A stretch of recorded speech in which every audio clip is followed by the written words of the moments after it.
I heard the Grinnell guy was right here. Yep. Was that? Both of them. Oh, there you go. It's color guy too. Yeah.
All right, live from Knoxville High School, from Knoxville High School, Knoxville versus Albia tonight on this Groundhog Day night. 95.3, 94.3. KNIA in Knoxville and Indianola. 1, 2, 3, 4, 5, 6, 7. 1, 2, 3, 4, 5, 6, 7, 8. 1, 2, 3, 4, 5. 1, 2, 3, 4, 5. 1, 2, 3, 4, 5. 1, 2. Are you starting to get the winter blues already? Don't let the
Yeah, no.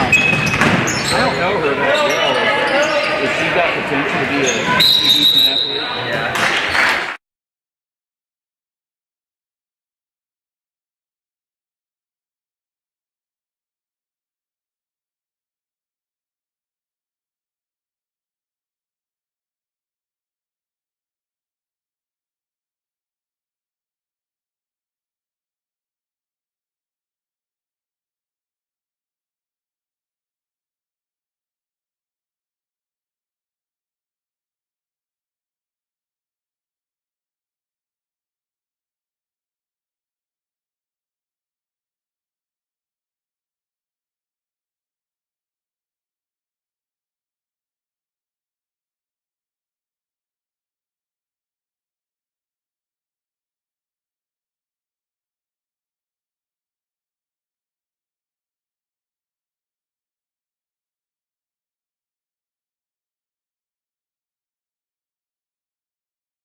That's good. If Ella's personality matches the way she plays, she'd probably be a good candidate to for me to put a microphone in her face here in a couple of years. Yes.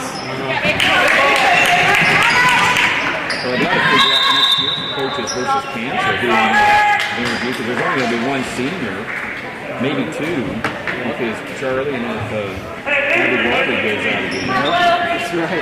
And I thought, wait a minute. Anna Butel, because she's on varsity next year. I mean, she was the first ever honorary. Yep, that's right.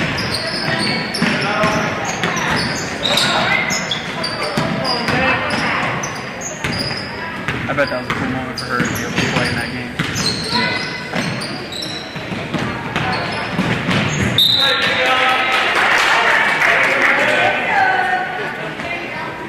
And I don't think she was even toddler stage when they honored her. She may have not been much more than maybe walking, but she probably wasn't much more than 18 months at most.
How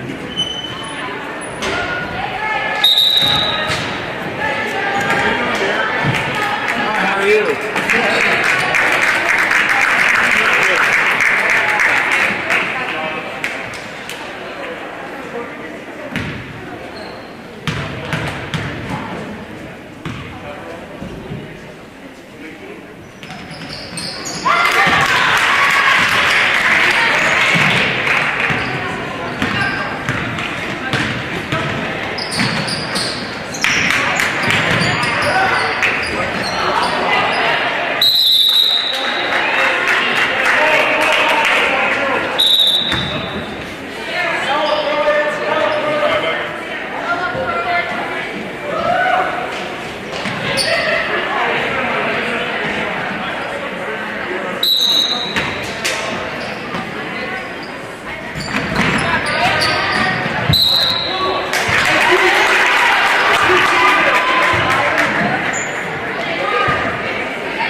support to kind of turn us down as we're feeding the YouTube channel and anything that we would say is over that. So wait until you hear commercials and go and turn the stuff down. I can turn you off too, if you want. Well, If that'll make it easier. It'd probably cut off the commercials. Oh, yes, it Because would. everything is feeding out of this box. Yep, then yeah, it would. You're right.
We welcome you to Knoxville Basketball on 95.3 KNIA, KNIAKVLS.com, and on the KHS Activities YouTube channel. I'm Derek Cardwell along with Trent Kiefer. Basketball action tonight in the South Central Conference as Knoxville will take on Albia. Girls come into tonight's game with an 11-4 record, 8-2 in South Central Conference after a shocking loss to Clark last night by a score of 46-40. And Trent, that's where I want to start. That was a shocking loss to a team that Knoxville has dominated down through the years.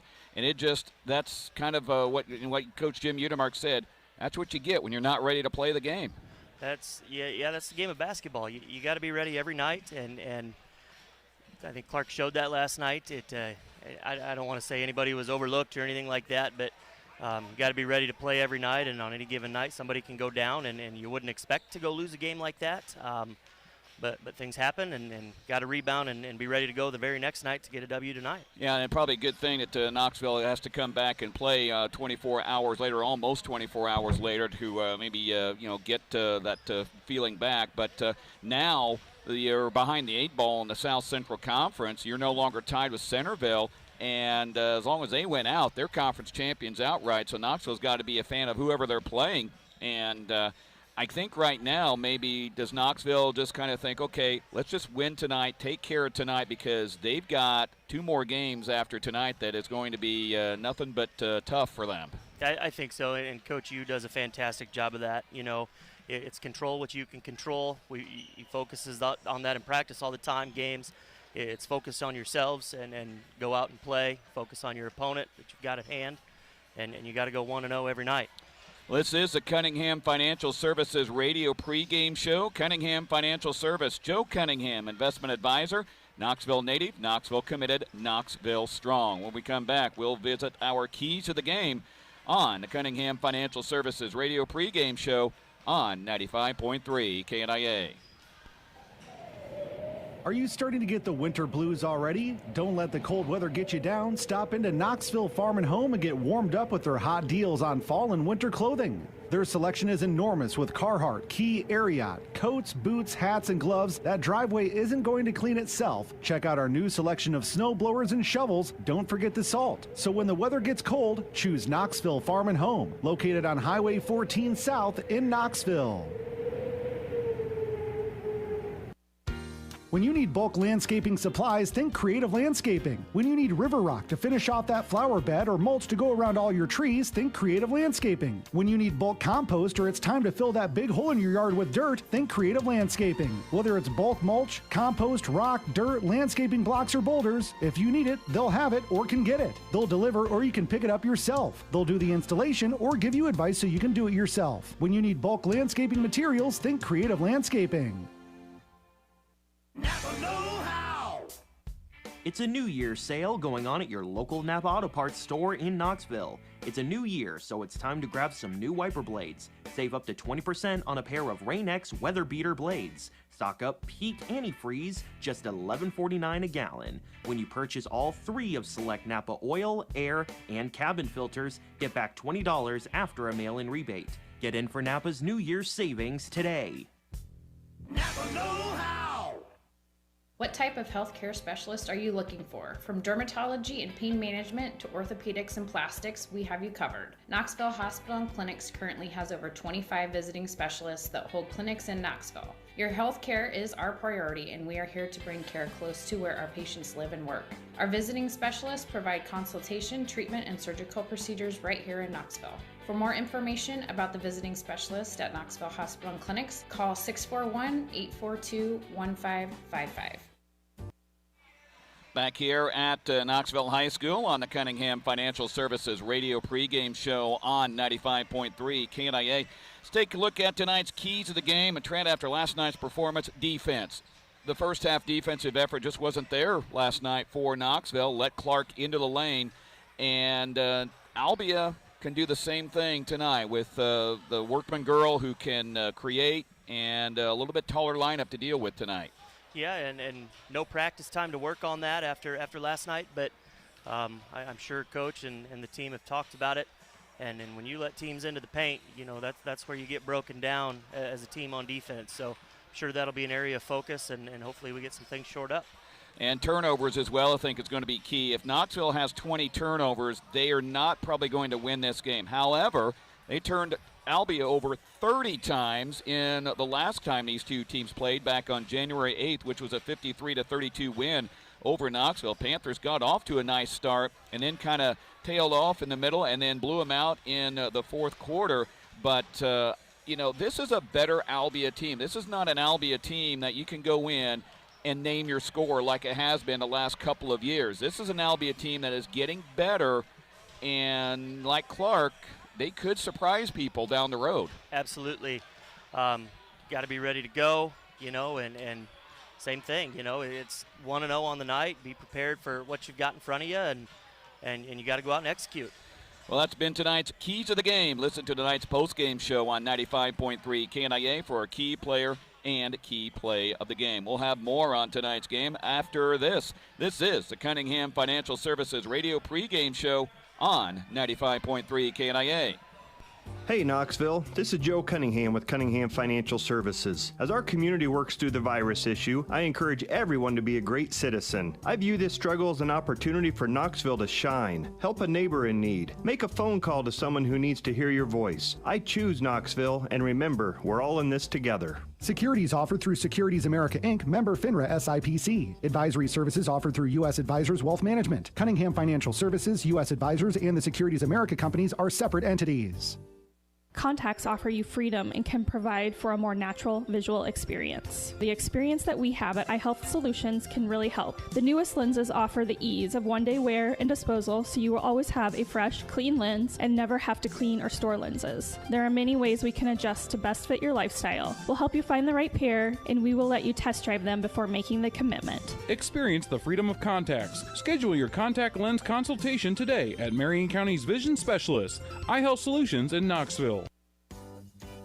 Bruxford's Home Center is now open at our new location at 405 Truman Road in Pella. It's a much bigger location, which means we can keep more inventory in stock for you, and we have the room to set up more displays to make it a more fun shopping experience. There's also tons more parking, a whopping 54 spaces. We're continuing to offer price and selection that rivals the box stores with service they just don't offer. Bruxford's Home Center, 405 Truman Road in Pella. Even a mild winter can take a toll on your roof. Between the freeze and the thaw, you may need new shingles. Certainly, if you're going to get new shingles, you're going to get CertainTeed shingles from Dutch Mill Supply in Pella. CertainTeed Roofing offers a wide array of residential roofing shingle options. Dutch Mill Supply, located in Pella, is your only locally owned, one-stop, full-service lumberyard and building material supplier. My name is Joshua Payne. My staff and I are here daily for professional service from the guy next door. Our product line is diverse, and we'll get you what you need quickly and at a competitive price. Back here on the Cunningham Financial Services radio pregame show on 95.3 KNIA. Knoxville, last time these two teams played, defeated Albia 53-32 back on January 8th, and the Panthers since 2001 have really dominated this series, leading 24-5. And Trent, as we said, this is a chance for Knoxville to get that sour taste out of their mouth from last night. They got to come back. They got to come out better than what they showed in the first half last night. They cannot get down 11-12-0 right from the get-go. And I know you saw very similar what the boys did last night. We'll talk about that a little later tonight. But they just cannot have a 10 to 15-point run on them right off the bat. Absolutely. And you kind of mentioned it in the keys to the game, turnovers. I think they really need to let defense fuel their offense. Albia has kind of, over the past few years here, really struggled with defensive pressure and handling the basketball. We really need to crank it up on them here a little bit, turn them over, and get some easy buckets. Now, a loss last night can go two ways. Which way does it go for Knoxville tonight? Do they come out very motivated and angry about what happened last night and ready to take it out on Albia, or is it go the other way? We hope it goes the way that I said first, and Knoxville's a little angry and wants to take their frustrations out tonight. Yeah, and that's where you as a coach, you've got to rely on your senior leadership, and he's got some really good ones out there. Kind of balances with some young gals out there playing, and so you're really going to need those seniors to lead that fuel and that fire to go out there and take them down. Don't know how it ended last night, but Albia did pick off a win against Fairfield at home last night, 47-45. They've won 2 out of their last 3. including Clark and Fairfield. They did have a 10-point loss in between there to Davis County last week. So Albia coming in with a little bit more momentum than normal as well. Well, when we come back, we will have tonight's starting lineups. That's next. You're listening to Knoxville Basketball and the Cunningham Financial Services Radio pregame show on KNIA. It's cold outside. The temperature is in the single digits, and you're running late. Then it happens. Our patient census is always changing. Our patients' problems are always changing. The needs of our community are always evolving. With that, there obviously needs to be improvements in our emergency department so we can meet those demands of our patients. Pick up at Motor and Auto in Knoxville today. Hi, this is Diane Wilson, mortgage lender at Marion County Bank. If you are considering buying, building, or remodeling your home, let us help you find the right mortgage loan or home equity loan to fit your needs. We can also help you get pre-approved to make shopping for your dream home that much easier. Visit me or one of our other home loan experts at the largest mortgage lender in Marion County, Marion County Bank, member FDIC and equal housing lender. Back here at Knoxville High School on the Cunningham Financial Services Radio pregame show. Tonight's colors of the game presented by Marion County Auto Body. Albia in the blue uniforms tonight with white and red trim. Knoxville home whites with the gold and the black trim. Tonight's colors of the game have been presented by Marion County Auto Body. Whether your vehicle has been in an accident or you just want to restore it to its original brilliant colors, trust the experts at Marion County Auto Body in Knoxville. It's no accident. The area's leading collision repair shop is Marion County Auto Body in Knoxville. Tonight's game time temperature presented by Van Haften Plumbing and Heating, 21 degrees. That's going to feel balmy by the end of this week and into the weekend. While it's only 21 outside, nice and comfortable inside the Knoxville High School gym. If your home isn't staying comfortable during this cold Iowa winter, call on the heating and the cooling experts at Van Haften Plumbing and Heating in Pella. You'll rest easy when you pick up the phone and hear Van Haften's. Let's take a look at tonight's starting lineups presented by Chasing Dreams Tattoos. And for the Albia Lady D's, under the coaching direction of Katie Dykes, they come in at 5-10 on the season and 2-7 in South Central Conference play. They'll go with Danica Workman. She's been an impressive little player, 5'4", but she can do a lot of good things out there.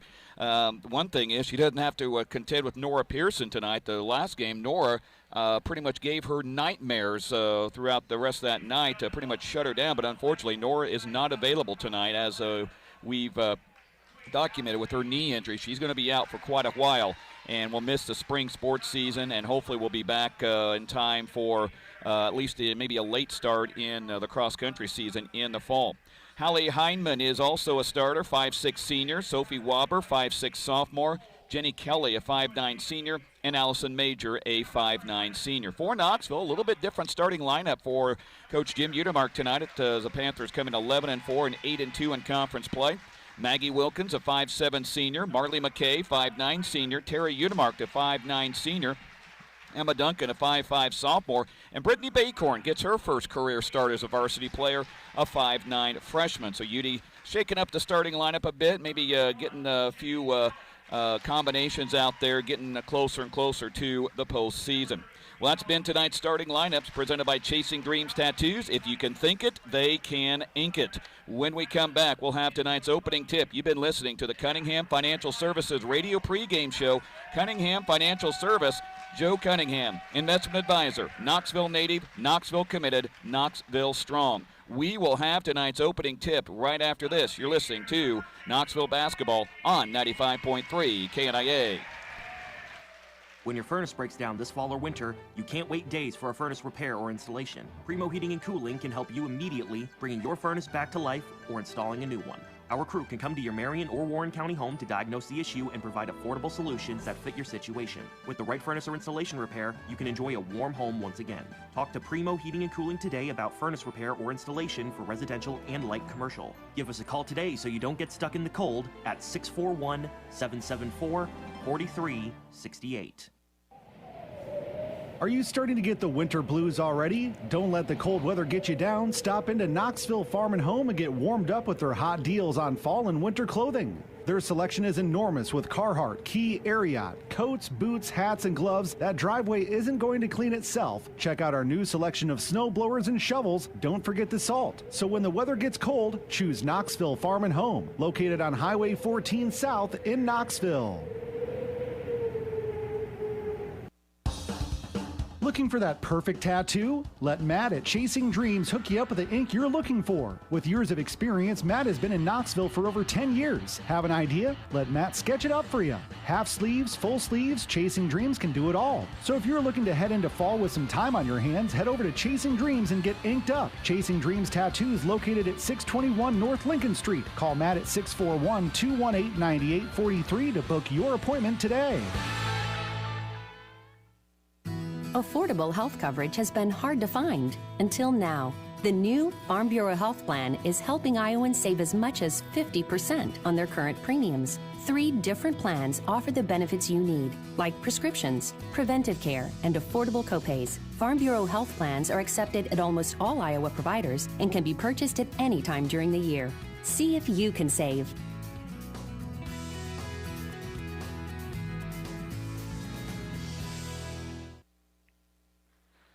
Back here at Knoxville High School as we get set for high school basketball. Knoxville taking on Albia as the girls trying to recover from a shocking loss to Clark last night. That was a makeup game, by the way. Of course, the boys will follow, and we will talk a lot more about that as we get closer to that contest.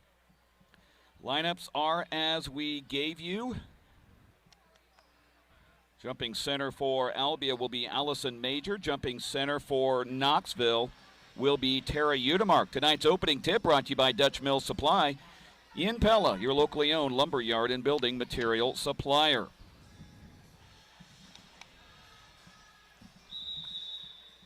Tip away. It is controlled by Knoxville. Maggie Wilkins has it. She's going to go right to the basket on the right side and misses the layup. Rebound, though, by Brittany Baycorn. Out to Udemark. Now to Wilkins. 3 on the way. No good there. And another rebound chased down by Emma Duncan.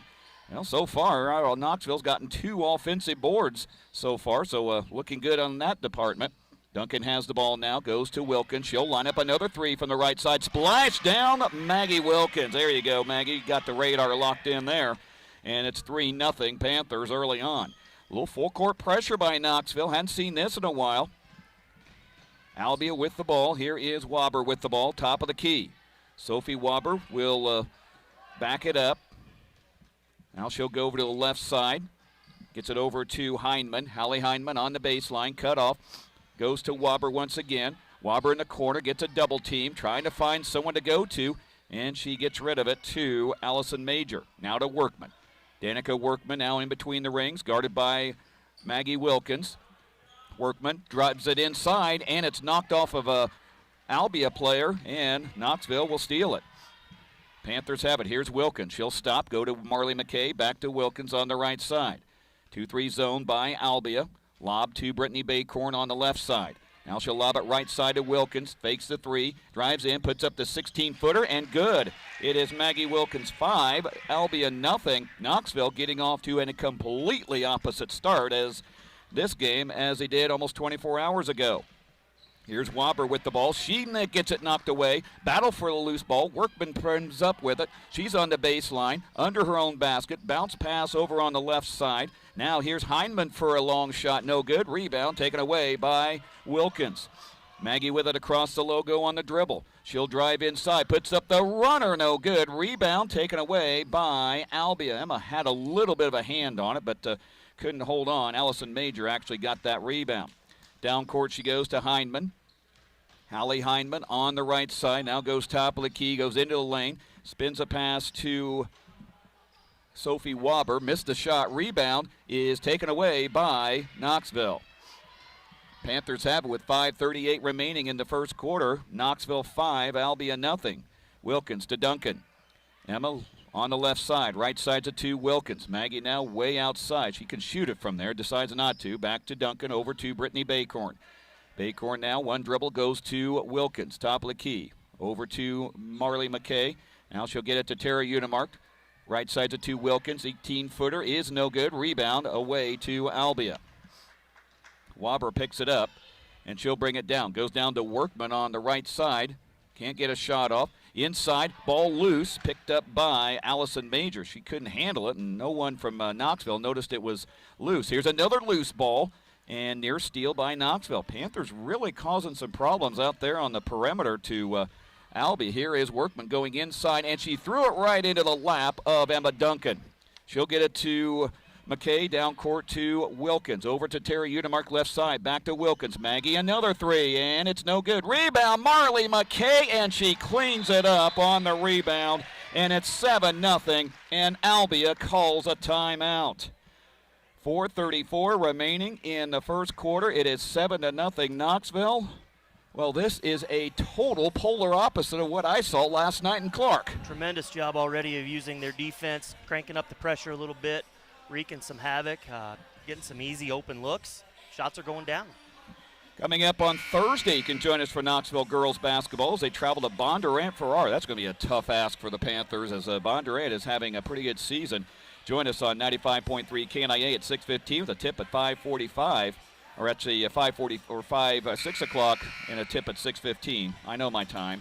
I was on Eastern time here for a few days earlier. That has really come on strong and they over the are last few years. coached by our good friend, former PCM coach Ben Anderson. Ben is coaching. Yes, now. Okay. He's listed as the coach on the Iowa High School Athletic Association website. Yeah. Back to action. Albia with the ball, nearly thrown away as Jenny Kelly comes up with it, and it finally is thrown away as she couldn't handle the ball before it goes out of bounds. So far, Albia has committed 3 turnovers. Knoxville has none. Reason why, Knoxville has a 7-0 lead. Larissa Wells checked into the contest during that timeout. Larissa's done some nice things. Ball loose in the lane. Emma picks it up out to Brittany Bacorn. She'll take a 3, and no good. Rebound to Emma Duncan. Emma now over to Wells. Larissa, a couple dribbles. Now goes left side to Duncan. Emma now, and a 3-second violation on the Panthers. Ayanna Thomas coming in for Albia, 5'10 junior. And also checking in is Ashlyn Finardi. Finardi will replace Emma Duncan as she'll get a little bit of a break. Wobber with the ball. And again, full court pressure by Knoxville. Tapped away by Brittany Bacorn. Wobber gets it back. Wobber across midcourt. Wobber stops, gets it to Hindman. She'll launch a 3. It's no good. Rebound, fought for, and into the hands of Tara Udemark. Larissa Wells will run point as she crosses midcourt. Wells lobs it to Udemark on the right side. Tara to Brittany Bacorn. Bacorn dribbling around the perimeter. Stops, gets it over to Marley McKay. She had to go back and chase it, but got it in. Now back to Wells. She's on the left side now. Larissa goes to Bacorn. 3:23 remaining first quarter. Tara Udemark has the ball now. She'll go back to Larissa Wells. Almost took the long 3. Thought better of it. Now Marley McKay. Long 2 is off. Rebound taken away by Danica Workman of Albia. Workman driving in to the lane. She will put it up, and that has to be a travel or something. Out double dribble. She went up and down and did a few other kind of things. Good job of cutting her off down there by Marley. Good hustle on defense still. Mr. Rosenboom down a few rows below us said she did both, so he decided to signal traveling and double dribble. She might have done both, too, so he might be completely right. 3 minutes remaining in this first quarter. 7-0 Knoxville with the lead over Albia. Here's Maggie Wilkins over on the right side. She'll put up the floater, no good. Rebound, Brittany Bacorn. She will put it back up, no good. Rebound to Marley McKay, and she gets thumped, and she'll go to the line for a couple. Everything is just 1,000% better tonight than it was about 24 hours ago for Knoxville. Foul went on Jenny Kelly. That is her first, team's first. Emma Duncan back in. Brittany Bacorn will head to the sidelines. She's had a good first probably 5 or so minutes of this game. Wilkins will drop it in. Goes to Finardi. Ashlyn now to Maggie Wilkins, top of the key to Tara Udemark. Udemark drives in. We'll put up the half hook and got it. Tara Udemark, her first 2. 9-0 Panthers. Hindman will bring it up across the timeline. Hallie Hindman goes into the lane. Lost it out of bounds. They say traveling. Would have been a turnover anyway. And once again, Lady D's are just having their troubles with Knoxville. Wilkins will bring the ball up with 2.5 remaining in the first quarter. Wilkins drives in, goes to Ashlyn Finardi, can't finish the layup. That was a beautiful give and go, and the ball just wouldn't go down for her. Workman now has the ball in the front court. Workman drives in, and she loses it out of bounds. So the Panthers getting it back again.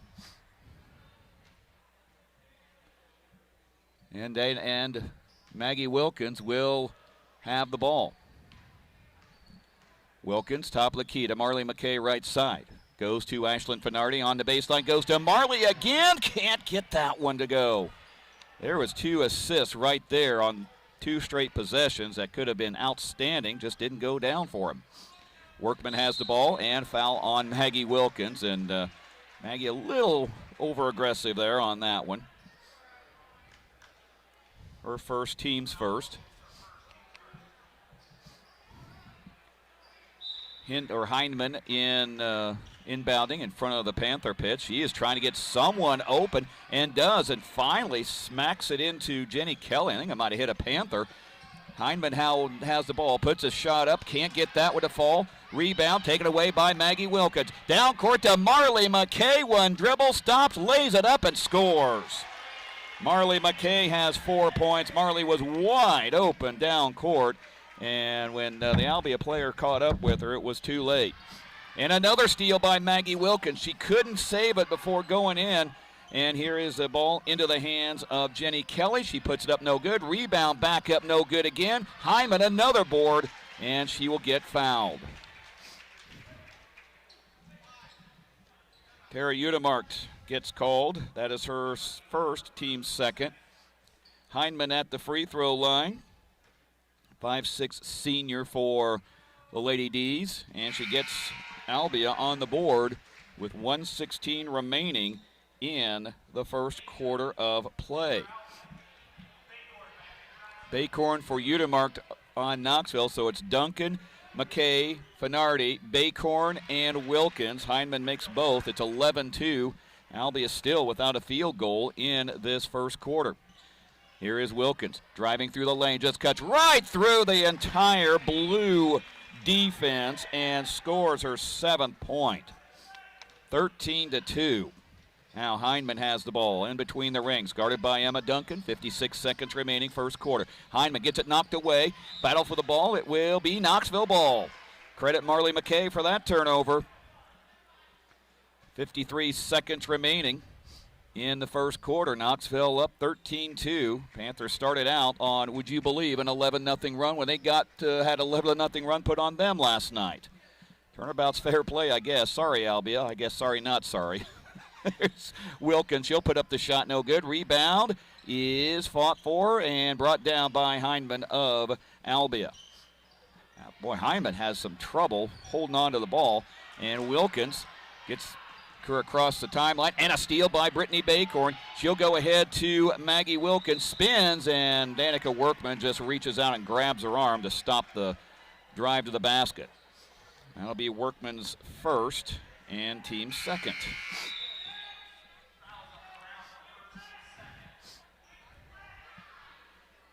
.6 seconds remaining in the first quarter.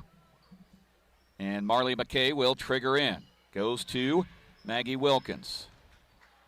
Wilkins will just hold it and start on the dribble. Knoxville looks like Panthers are going to play for the final shot in this first quarter. Maggie now goes to the right side. Goes to Emma Duncan. Thought about the three, didn't. Puts it up to Ashlyn Finardi. Lost it on the baseline, and she threw it away. That was kind of an unusual play there. And Hindman will launch the ball and won't even come close. 13-2. Knoxville scores the first 11 points of this game, and the Panthers are rolling here after 8 minutes of play. This is Knoxville Basketball on 95.3 KNIA.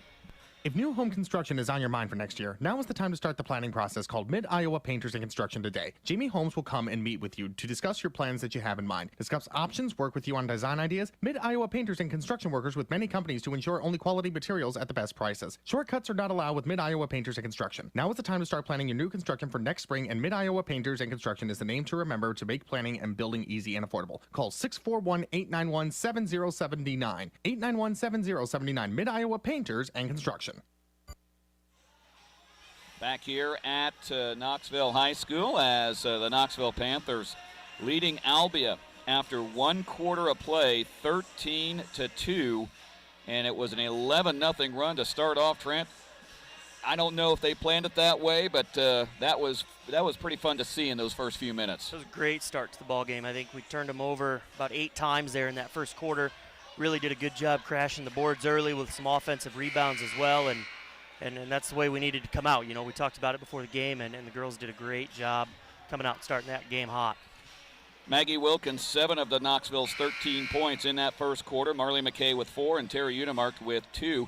Instant update from Farm Bureau Financial Services agent Cliff Douglas. Indianola leads Grinnell at the half, 32-28. Albia starts out with the ball, and another turnover. Well, almost a turnover. Boy, I thought that was going to be a turnover. Well, it finally did happen. And here's Maggie Wilkins down on the other end, and Danica Workman coming from behind.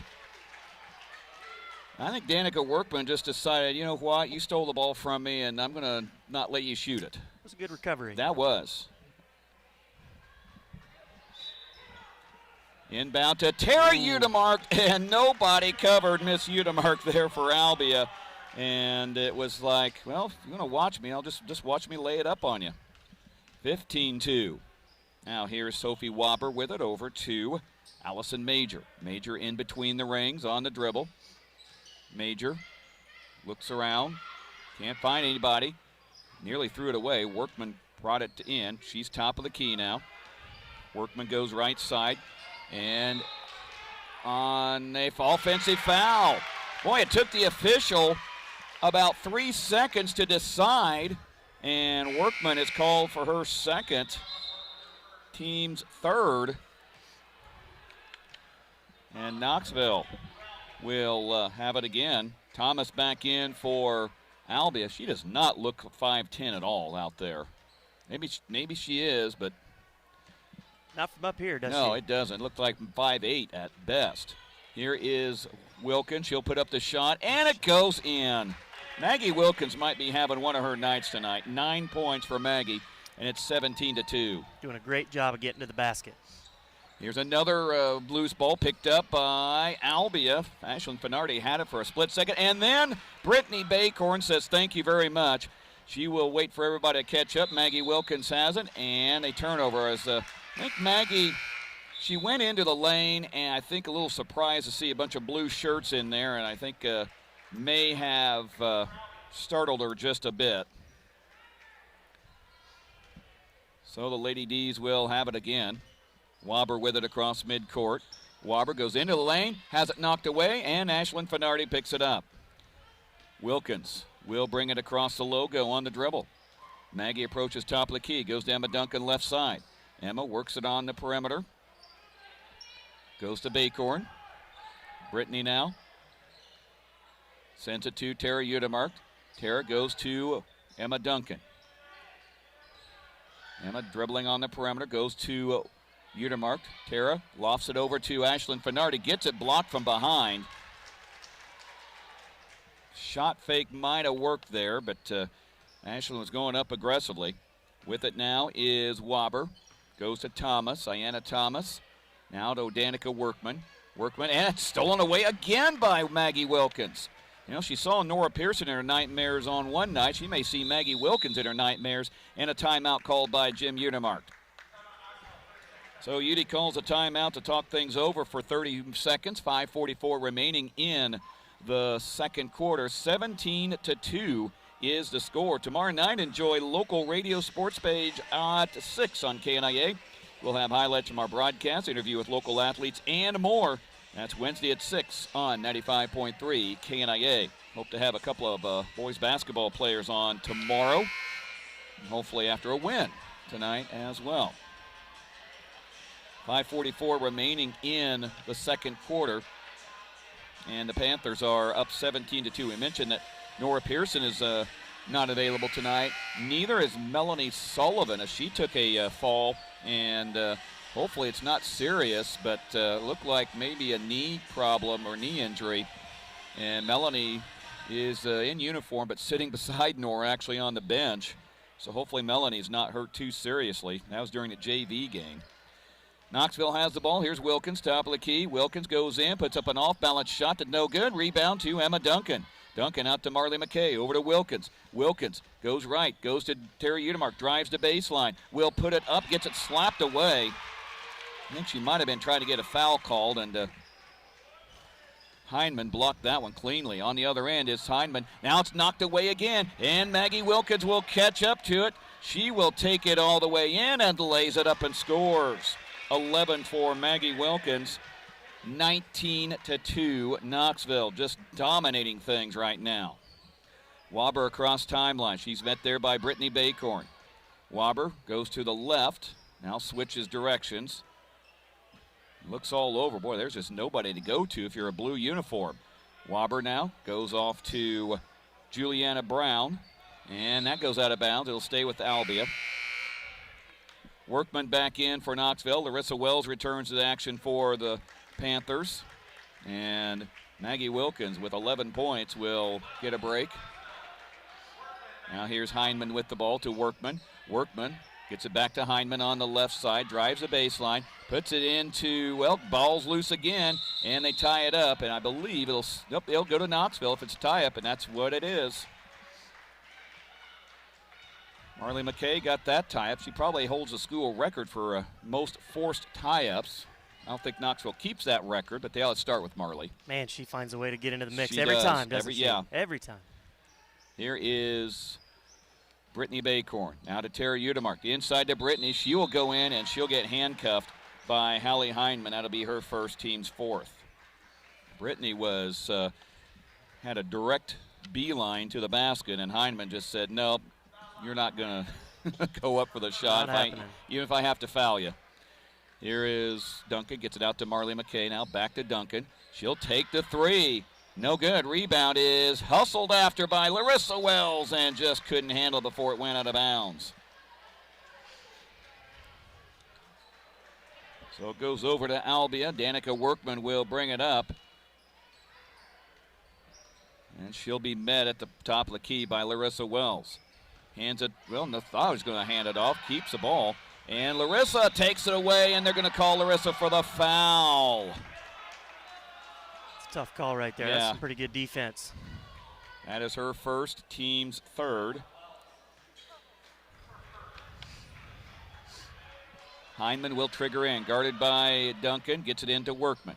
Danica Workman on the left side, trying to go in. Ball knocked away again, picked up by Juliana Brown.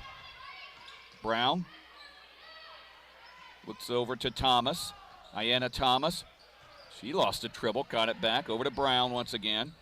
Juliana Brown goes towards the baseline. Trying to find someone. Gets it inside to Rebecca Spindler. She can't find a shot. Thomas now, 5-footer that's no good. And Marley McKay will secure the rebound. Get it to Brittany Baycorn, and she'll get it to Larissa Wells. 3:20 remaining. Knoxville 19, Albia 2. Now here is Baycorn with it. Baycorn, one dribble, goes to Marley McKay in the corner, right side. Now to Wells. Wells top of the key. She'll drive in, put up a shot way off the mark, but it falls right in the lap of Marley McKay, and then she overthrew Tara Udemark. Tara was open, but Marley just kind of popped the pass over her head. And Maggie Wilkins returns action, and Larissa Wells will be replaced. Under 2 minutes remaining. Here's Danica Workman with the ball. Workman will just put up a shot that bangs off the side of the backboard, and Maggie Wilkins claims it. Wilkins across the timeline smartly on a 1-on-4 will slow it down. Goes to Emma Duncan on the left side. Inside to Maggie Wilkins, gets it knocked out of her hands, and Knoxville will have it inbounding. Sophie Waber and Jenny Kelly will return to the court for Lady D's. And it will be Emma Duncan to trigger in. Gets it to Maggie Wilkins. Wilkins will line up another three. It is no good. Rebound to Tara Udemark, Brittany Bacorn, and Hallie Hindman, and that'll cause a jump ball. They've not jumped it up on a tie-up like that in probably 30 years in basketball, except the NBA, and we still call it a jump ball. Out of habit, I guess. Yeah. It is not a jump ball situation. Here's a foul on Knoxville, which will go on Emma Duncan. Her first, team's fourth. 2:25 remaining second quarter, 19-2. Scoring has slowed way down for Knoxville, but defensively they have really been very active. Wobber with the ball. Wobber looks around, trying to find someone to go to, and another foul on Maggie Wilkins. And if he's calling the slap, which he's not, but that's her second. I was going to say if he was going to call that slap down on her, he waited a little too long, but it was something else he did. Here is Wobber with the ball. Maggie will go out. Don't want to get her into 3 fouls. Wobber on the top of the key. Wobber goes to Danica Workman. Workman towards the baseline on the right side, and she stepped out of bounds. You know, she has that look on her face tonight as she did going off the court when Knoxville played them the last time. They just look uncomfortable out there. They do. They can't go anywhere right now. Here is Duncan over to Larissa Wells. Pass. 3 on the way. Splash down! What a pass by Emma Duncan. Give Emma the assist. Larissa Wells, her first points of the night. Oh, was that pretty. And another timeout called by Albia. 22-2. Knoxville with the lead over the Lady D's. We have a full timeout. We'll keep it right here. With that 3 by Larissa Wells, Mike Kiefer of Knoxville has won 50 cents off his Hy-Vee Fuel Saver card.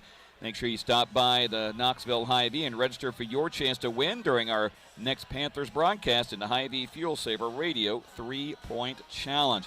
That might have been candidate for Assist of the Year for Knoxville. I mean, that was just so beautiful to watch. It was a great pass. It looked like a little give-and-go action, a nice little touch pass to the corner there.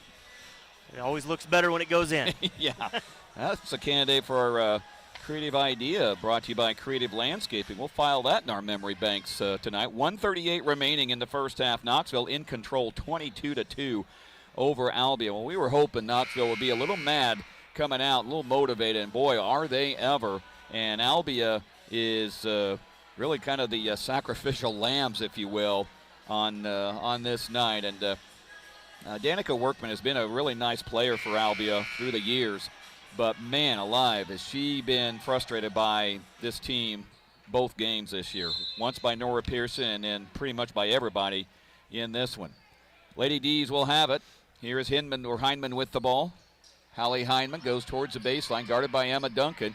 Hindman, and a foul on. Oh, they call an offensive foul. Emma Duncan was looking at it at the official saying, I didn't do anything. The official said, no, you didn't. She did. They're going to call Hindman for the elbow. Her second, team's fifth. Here is Duncan with the ball.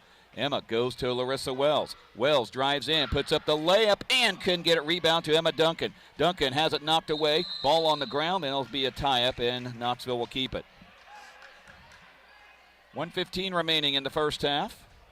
Marley McKay will inbound from the end of Panthers. McKay looking. Just beats the 5-second count to Terry Udemark. She'll drop in the pass, no good. Rebound, long rebound, touches out to Larissa Wells. Larissa will drive in, and she gets fouled. But before she took the shot went in, but it's not going to count. Marley McKay looks around like, hey, that should have counted. Nope, she was definitely fouled before the shot by Hindman. That is her third. Wow. Kind of surprised she was kept in the game. Team sixth. Brown in. Here is Terry Udemark with the ball. Hands off to Emma Duncan, top of the key. Emma now on the dribble. Goes to the right side, curls in, and she will get fouled and gets two shots. That foul went on Sophie Waber. That is her first, team's 7th. So Knoxville is in the bonus, but this will be 2 shots. And Emma Duncan at the free throw line. No points, but looking to dent the scoreboard here, and she does. Emma's free throws have hovered around between 55 and 60%. And a lot of her shooting woes, I think it's just confidence. She gets some good shots up. They just don't go in. And I think confidence is what she's fighting out there. And she's a really nice player. And I think as some of those start to go and she gets a little bit older, she's going to play a vital role for them down the road here in the future. And, you know, she's going to be an all-around athlete. She's good. Sure. She's had a great volleyball season. And, boy, she is going to be something else in softball. That's her sport, if you ask her. And she's just a great kid, too. Shot on the other end by Waber. And I think a foul on Knoxville. Well, she comes from an athletic family. I mean, Mom was a star at Twin Cedars. Yes. That foul went on Brittany Baycorn, her first, team's 6th. At the line is Sophie Waber. First one on the way, misses. 24-2, Knoxville in control over Albia with 50.8 seconds remaining. Albia has been shut out of field goals. They have 2 free throws back in the first quarter. And missed on that one as well. Wow. Here is Larissa Wells coming up across the timeline. Larissa goes to Terry Udemark, drives into the lane, but I think she lost it on the way up and kind of slipped out of her hands. And then Brittany Baycorn, and the minute she heard the whistle, she walked away and just kind of bobbleheaded like, I shouldn't have done that. That's her second, so a little bit of foul trouble for Brittany there. And they'll walk down to the other end for free throws. Here comes Ashlyn Finardi checking in. 1-and-1 situation for the Lady D's with 37.1 seconds remaining. At the line is Juliana Brown. Misses on the free throw, and the rebound to Knoxville. Panthers will have it. Here's Larissa Wells with 30 seconds remaining in the first half. Wells on the right side, goes to Emma Duncan in the corner. Emma. Ooh, yeah, that's going to say that. I was hoping the pivot foot wasn't going to get lifted up, but official was right there beside Emma to call the action. Now here's Waber with the ball. She'll cross midcourt. 18 seconds. Knoxville is that far away from holding Albia to 0 field goals in this half. Waber looks around, gets it knocked away, picked up by Juliana Brown. 9 seconds remaining. Danica Workman with 7 with 6. Workman will drive in, will put up the shot. No good. Rebound taken away by Emma Duncan, and that'll be the end of the first half. Knoxville so impressive in this first half, leading 24-2. They not only hold Albia field goalless, they bagel them in the second quarter.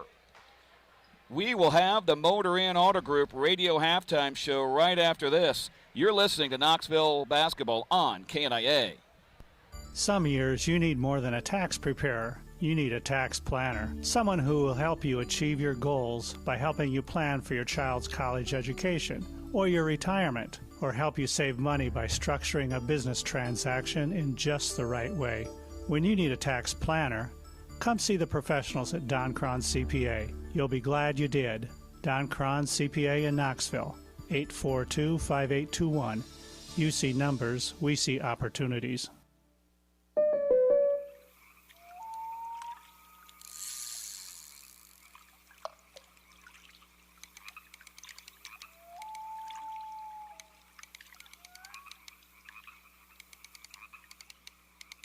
This moment of relief brought to you by your local State Farm agent, who also brings relief with all your auto insurance needs.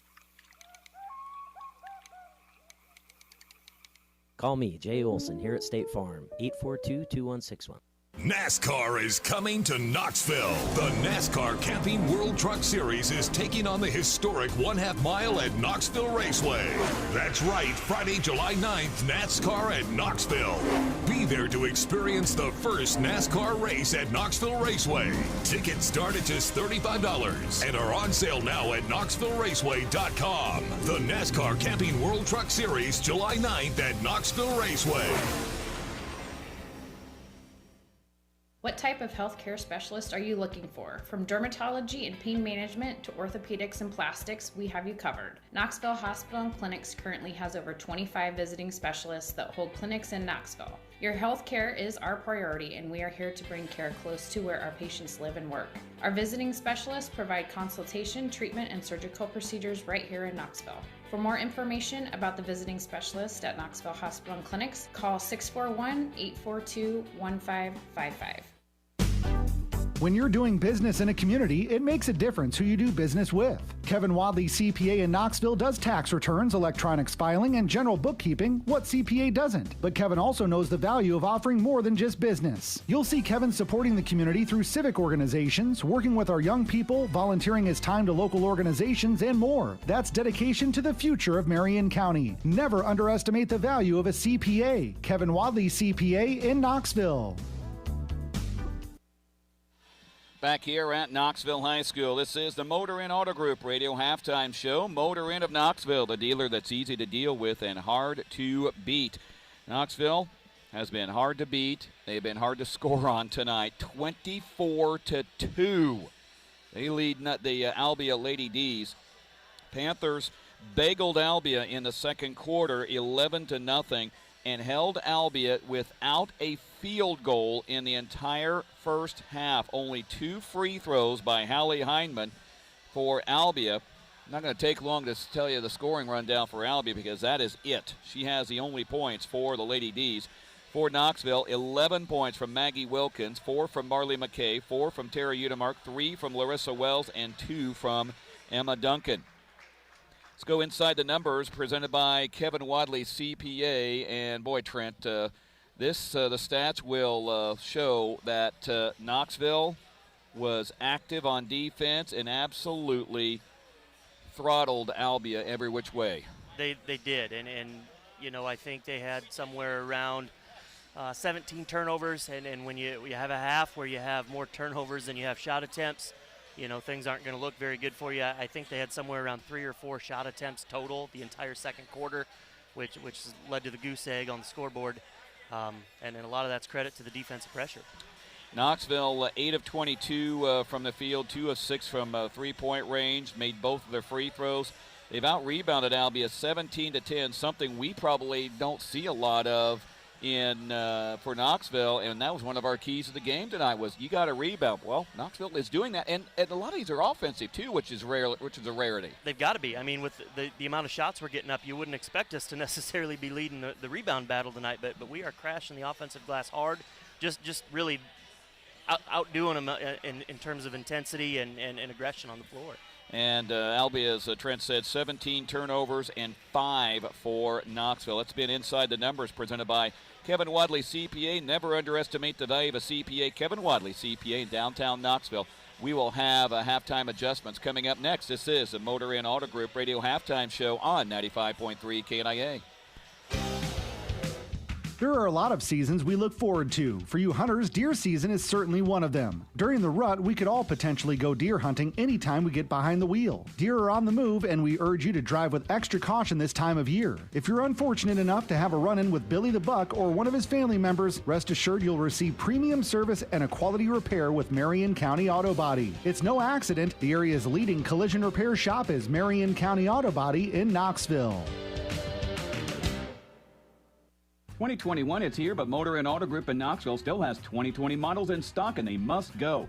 All new 2020 models are on the lot, priced to sell. Find great factory incentives, low financing rates, and special Motor Inn discounts on all new 2020 Chevrolet, Buick, GMC, Dodge, Chrysler, Jeep, and Ram vehicles in stock. Hurry to Motor Inn Auto Group in Knoxville because the remaining number of 2020 models is limited, and when they're gone, so are these great discounts. It's a 2020 sell-off going on at Motor Inn Auto Group in Knoxville, the dealer that's easy to deal with and hard to beat. Back here on the Motor Inn Auto Group Radio Halftime Show as the halftime score reads Knoxville 24, Albia 2. Yes, the Panthers held the Lady D's to a mere 2 points. Take a look at tonight's halftime adjustments. Trent, if you're Knoxville, is there anything you can do better in this second half? Really, I think the focus probably isn't necessarily on doing anything better. It's just consistency now. You want to come out and keep the pedal to the metal in the second half. you've got them down, and now I think the focus really just needs to be on bury them. Bury them in the third quarter. Yeah, and for Albia, they didn't spend a lot of time in the locker room. If you're their coach, what do you say? Do you just say, that was not good, be better? Yeah, I think you've got to break this third quarter down into chunks, little 2-minute segments, and that's got to be your focus. Win 2-minute segments. Focus on, keeping control of the ball and 2-minute chunks, whittle away little bits at a time. Well, let's take a look at the Marion County Bank radio scoreboard here. It is 24-2, Albia trailing Knoxville. Into the third quarter, Dallas Center Grimes leads Pella Christian 48-26. Into the third, it's Norwalk 33, Newton 12. Into the third quarter, Indianola 49, Grinnell 47. Boy, those teams have played some outstanding games in the past. Pella leads Oskaloosa 34-27 at the end of the third quarter. And at the half, PCM trails West Marshall 21-6. It has just been a struggle for PCM this season. That was a Marion County Bank radio scoreboard. Marion County's financial leader is Marion County Bank with offices in Pella, Knoxville, and Melcher, Dallas. They're serving you and building community across the county. This has been the Motor Inn Auto Group radio halftime show. Motor Inn Auto Group, the dealer that's easy to deal with and hard to beat. Second half is next on KNIA.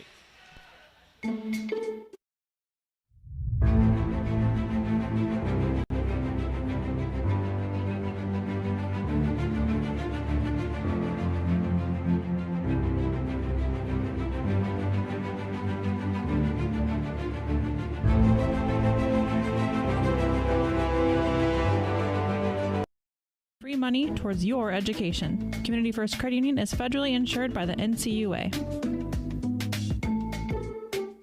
Save big now and for years to come with lower utility bills thanks to Dan's Plumbing and Heating.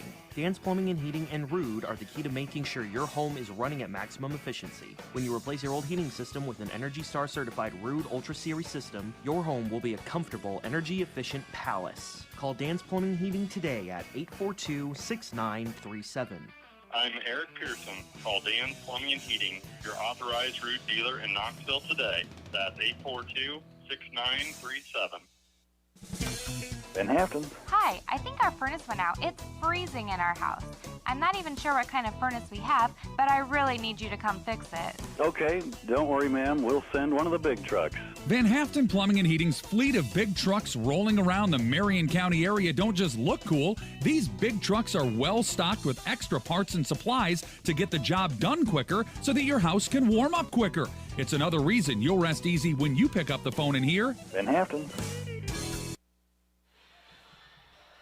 If you want to hear what all of our area coaches have to say about this week's high school sports action, join us Saturday morning for the KNIA Radio Coaches Corner at 9. We'll interview Knoxville, Indianola, Pleasantville, and Melcher Dallas coaches. That's Saturday at 9 on KNIA. 24-2, Knoxville on top of Albia. Lady D's will get the ball to start out the second half. Original starters in the game for both teams. And Sophie Wobber will inbound to half court. Wobber, well, she's taken a bunch of steps. Yeah. Can she do that? I don't think she can. Should have been a violation there. Here's Workman with the ball, goes to Wobber. Wobber puts up the shot, and finally, Albia gets on the board with a field goal. Took 16 minutes and 15 seconds. Here is Wilkins, and Wilkins absolutely was hammered as she went through the lane. They call her for a travel.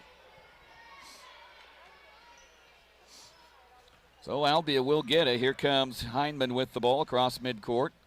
Hallie Hindman goes towards the left side, and it's pickpocketed by Brittany Baycorn. Here's Wilkins with the ball across midcourt on the run. It's a 2-on-2 break. Wilkins will put up the runner and couldn't get it to fall. And she probably should have been better served to go at the rim, but she had an Albia player standing right there, and imagine was a little concerned about that third foul.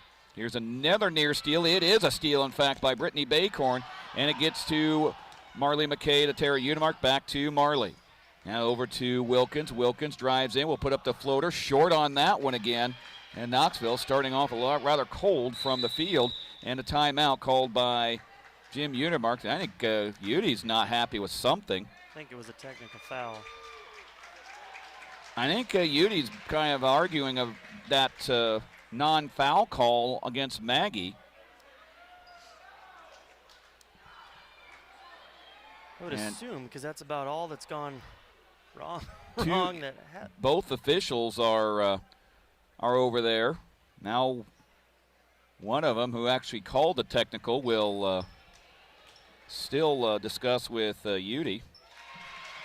And Hindman hits the free throw. She's perfect from the line tonight, and she hits both of them.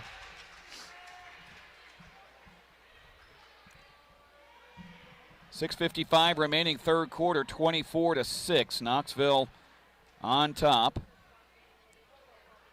And Hindman will trigger it in. Hindman gets it to Waber. Sophie Waber on the right side.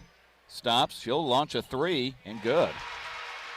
Sophie Waber, 5 points. Now Albia may be starting to heat up a little bit. Here is Wilkins with the ball. Dishes off to Emma Duncan. Over to Marley McKay. Around to Terry Udemark on the top of the key. Over to Wilkins. Wilkins head fakes. Now she'll put up a three. Splash down. Maggie Wilkins. 13, or make that 14 for Maggie Wilkins. 27-9. Panthers back up by 18. Waber with the ball. Goes top of the key. Guarded by Emma Duncan. Now she switches with Brittany Baycorn. Now here is make that Hindman. Hindman will take a three. Bounces no good. Rebound off of someone's head. And Hindman with the long rebound catches up with it. Hindman goes towards the basket. Will lay it up and score.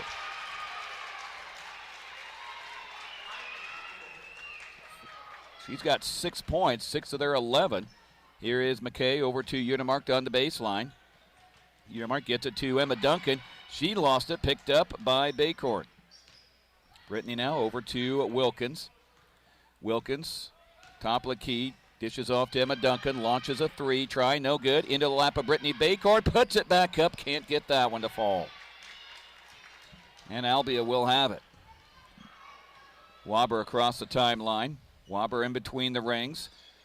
Looks right, has no one there, goes to Hindman, top of the key. Hindman will put up the shot and couldn't get it. Rebound into the lap of Maggie Wilkins. Maggie across the logo. Goes towards the lane. Will go to Emma Duncan on the baseline. Emma now inside to Marley McKay, and she could not have the layup. I have never seen a team miss more layups in one season. Here is Hindman with it. Hindman. Top of the key, goes to the right side. Goes to Waber, and a traveling cause. Waber will get called. And here comes Juliana Brown back in. And Workman will go out. Workman's gone in and out of the game. I know she does a lot of running, but this is more time on the bench than she's spent in the games against Knoxville. Here is Wilkins, top of the key, drives inside, just slices through everybody, misses the layup, and she'll get a couple of free throws. Our first final, Dallas Center Grimes drubs Pella Christian 64-36.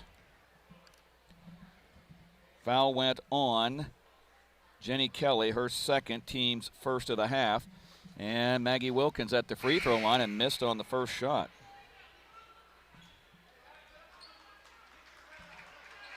Thomas will return to the lineup for the Lady D's.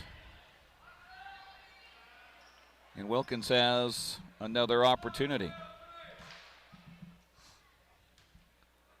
On the way is her second shot, and she missed them both, which is a rarity for Maggie Wilkins. Hindman has the ball now.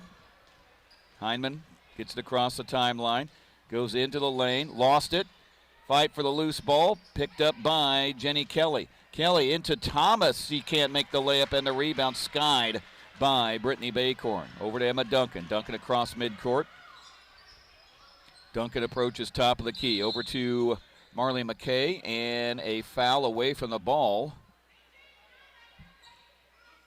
will go on Albia. That'll be on Juliana Brown, her first, team's second. Spindler back in, 5'10 sophomore. She has not been a factor at all when she's been in. Marley will trigger into her own bench. Over to Maggie Wilkins. 4:16 remaining, third quarter. Wilkins top of the key. Wilkins drives in, will put up their floater and hits. 16 for Maggie Wilkins. 29-11 now the score. Albia has the ball. Setting up the offense is Sophie Waber.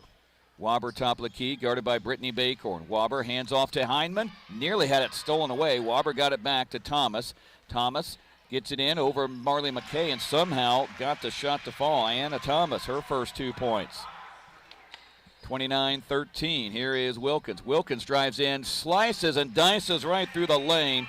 Boy, she has just had a field day. 18 for Maggie Wilkins, 31-13. I don't think there's anybody in a blue uniform that when she gets it into the lane is going to stop her. No.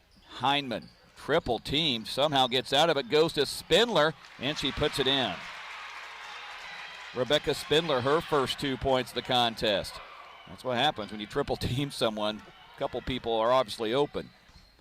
Brittany Baycorn, she'll take a three. Splash down, or nope, that wasn't. That tickled the net. I thought that went through. It looked good, but it was short. Tell you what, she's not afraid to step in there no, and play, is she? No, she's not. Well, we saw how good of a volleyball player that she is and can be. And I think basketball is going to be just fine. And Danica Workman gets called for the offensive foul. Maybe a little bit of acting. We'll take. That's a great basketball play there, Maggie. We'll take it, Maggie. Now she's a smart player. She is. Now what do we got? Oh, okay. Changing balls because someone in the crowd touched it. Team's third of the half for Albia. 3:01 remaining in the third quarter. Knoxville 31, Albia 15. Wilkins with it. And it goes over to Emma Duncan. Back to Maggie. Maggie will pull up from 10. Good. 20 for Maggie Wilkins. She's got 20. Knoxville has 33. Panthers back up by 18. Workman across midcourt. Workman goes into the lane, puts up a shot, no good. Rebound into the lap of Marley McKay. Clears it to Emma Duncan. Emma down court to Terry Udemark to Brittany Baycorn on the baseline, and a foul on a Workman. That'll be number 3 on her. Team's fourth.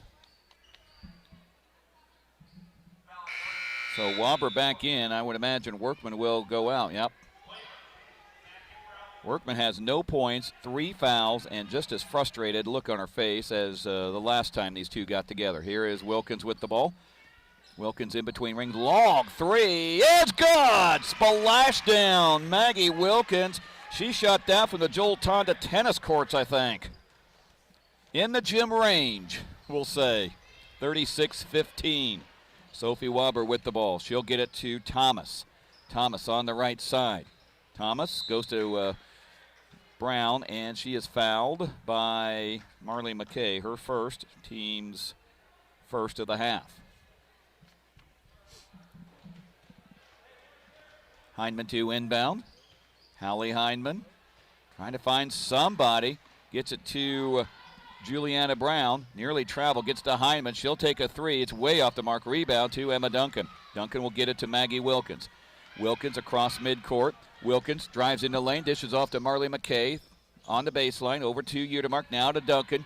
Duncan thought about the three. Will put up the 10-foot runner and rattles it in. 4 for Emma Duncan. Lead for Knoxville up to 23 at 38-15. Now here is Brown with the ball, or make that Waber, and they're going to call another offensive foul. Brown again, or make that Waber her second. I'm sure Coach Katie Dykes is saying, okay, give us a break, why don't you? Ashlyn Finardi checking in for Brittany Baycorn. Boys game to follow, and oh boy, that could be a classic, we hope. Wilkins will have it. She'll walk it across the timeline with 1:27 remaining third quarter. Duncan now has it. Cross courts to Wilkins. Wilkins aims, fires a three. Short. Rebound is going to be off of Tara Udemark, and she saved it right in the hands of Juliana Brown. Gets it to Hindman. Hallie Hindman in the lane. Now it's stolen away by Wilkins. Wilkins racing down into the lane will lay it up and score. Her 25th point. 40-15 with 56 seconds remaining. And a timeout called by Albia. Katie Dykes just is not happy, and she's just about as frustrated as everybody else that wearing a blue uniform. Calls a 60-second timeout with 54 seconds remaining in this third quarter play. Join us for the Simpson College Radio Coaches Corner on KNIA every Monday night now. Talking to Simpson College coaches, keeping you up to date on everything that's going on at Simpson College. That's Monday nights on 95.3 KNIA. Well, defensively, Knoxville still playing pretty good basketball. Kind of allowed Albia to get a little bit of a run to start the second half, but now that they've gotten back into it, this really kind of looks like what we saw in that first half. Yeah, a little bit of low in energy maybe to start that third quarter, but kind of got right back at it after that and forced them, I don't know, about 6 more turnovers yet this quarter it looks like, and still doing a great job attacking the rim and getting easy shots at the rim. And we're not turning the ball over, and that makes a huge difference. 6 turnovers total for Knoxville unofficially. And right now, Albia is up to 23 turnovers on the night, 8 more than the points they have on the board. Knoxville comes out with Larissa Wells, Emma Duncan, Charlie Heffron, her first action tonight, Ashlyn Finardi, and Tara Udemark. Charlie didn't play last night due to a minor ankle injury, but looks like she's good enough to go tonight. Here's Sophie Wobber with the ball. Wobber over to the right side. She'll go towards the baseline. Larissa Wells on her, changes direction. Boy, Larissa's doing a good job of staying with her. And then a 5-second count. Larissa Wells just would not let Wobber do anything. And this might be one of Larissa's better games. She's looked really nice out there tonight, hasn't she? She seems to know what's going on. She's just very good court awareness every time she's out there. Larissa brings it over to the right side on the wing. 31 seconds remaining. Now to Emma Duncan. Duncan in between the rings. Goes over to Larissa Wells, just a little bit out of her reach. And I think Emma was thinking she was going to kind of cut to the basket. And Albia will have the ball. With it is Wobber, guarded by Larissa Wells. Wobber to the basket, puts it up and scores. Sophie Wobber, her 7th point, all 7 in this second half of play. Here's Wells with the ball with 4, with 3. Drives in, puts up the shot, and short, and that'll end the third quarter of play. 40-17, Knoxville still in control over Albia. This is Knoxville Basketball on 95.3 KNIA. I'm Lonnie Deswart, Certified Energy Specialist at Two Rivers Cooperative. Whether you need propane, diesel, lubricants, oils, or other energy products, you can rely on Two Rivers. We cover Marion, Mahaska, Jasper, and Polk counties, serving farmers, residential customers, and commercial businesses. Stop in and visit with me or any of our petroleum specialists at Two Rivers Cooperative in Pella, Otley, Monroe, and Tracy. The home and field advantage, Two Rivers Co-op. So Lori, about that 10th year celebration. Mark. What do you think about Sunday afternoon coffee and dessert? I love it. Why? From January through March at the Coffee Connection, we'll be open Sunday afternoons from 1 to 4, serving all the coffees and all the desserts. Great idea, Mark. You're joking, right? Great to start a year-long celebration, huh? So our customers should join us Sunday afternoons this winter for coffee and dessert at the Coffee Connection. See you Sundays at the Coffee Connection on the north side of the Knoxville Square. More than just coffee. Final 8 minutes coming up here in Knoxville. Panthers have it under control, 40-17. Instant update brought to you by Cliff Douglas, Farm Bureau Financial. Indianola leads Grinnell 60-57. A couple minutes remaining there. And Pella beat Oskaloosa tonight, 45-34. Knoxville will start out with the ball in this fourth quarter play. And Maggie Wilkins will have it. Goes to Emma Duncan. Duncan now works it to Wilkins, fakes the 3, drives towards the baseline, puts it up on the runner, no good. Rebound to Danica Workman of Albia. She'll bring it up across the logo. Workman going right side, goes to Wobber. Wobber thought about the three for several seconds and in, just didn't take it. Now Workman has it. Workman goes to the baseline, lost the ball again, picked up by Knoxville again. Wilkins has the ball. Down court to Udemark, doesn't even take a dribble, and she lays it up and in for her 6th point. There's another assist that we could look at as a play of the game. Here's Hindman with it. Hindman will launch a three. Short rebound is chased down by Wilkins. Maggie brings it out of trouble, and she wanted to go down court, but the ball slipped out of her hands. And she'll call Heffron to come over, and Wilkins gets it back from her. Wilkins in between the rings. Looks around, and an offensive foul. Now, she did extend the arm a little bit, and I think Albia just decided, all right, you extend the arm on me, I'll fly back 2 feet, even though I didn't touch you. 3rd foul on Maggie, 2nd on the team this half. And Albia will have it over to Sophie Wobber. Wobber top of the key. Goes to Danica Workman. Workman on the right side. Spins a pass inside. Ball knocked away. Picked up by Emma Duncan. Goes to Maggie Wilkins. Wilkins out trying to outrace Workman. Workman put it up and missed. And Danica Workman gets the foul. Maggie's frustrated that those layups aren't falling. But I think she's got to remember, hey, I'm going to the free throw line.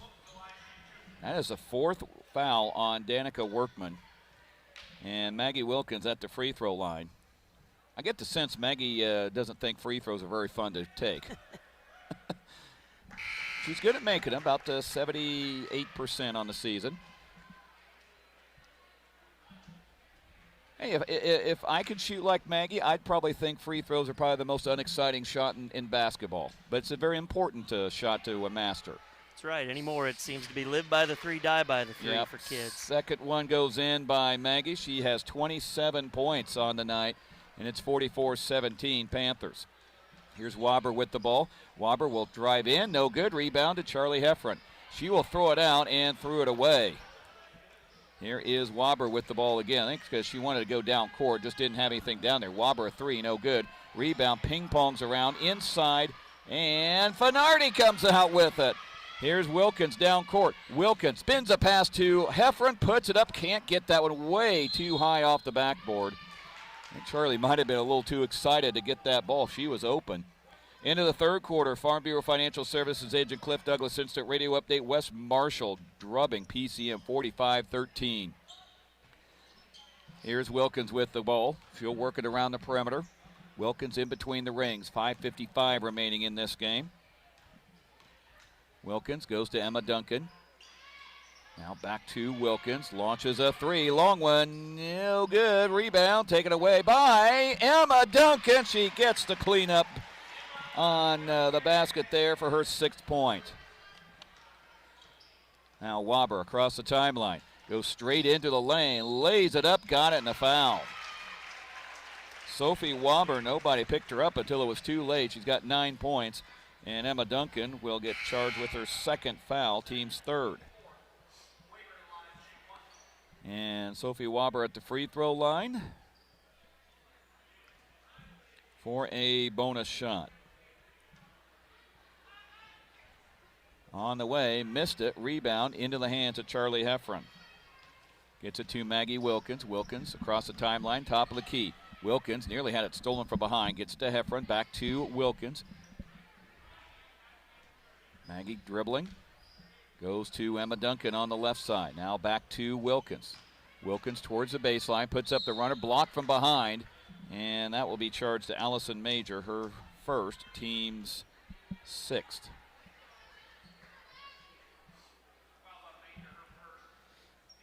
And at the line will be Maggie Wilkins. Final score, Indianola downs Grinnell, 68-62. Those games seem to be outstanding between those two teams. Wilkins gets point number 28. She's closing in on another 30-point game. Hasn't had one in a while. Duncan, Marley McKay is in the back end. Wilkins on the line. Tara Udemark and Brittany Baycorn the lineup for Knoxville. So the starters getting another last couple of minutes in this game, possibly. Wilkins' second free throw. That goes through. 29 for Maggie Wilkins. 48-19. Here is Workman with the ball. Workman, top of the key. Drives, cut off, and it's stolen away by Emma Duncan. Just took it right out of her hands, and Emma will slow it down and get it knocked away and out of bounds.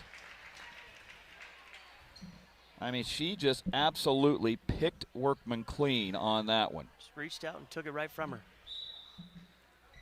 McKay inbounds to Wilkins. Wilkins goes over to Emma Duncan.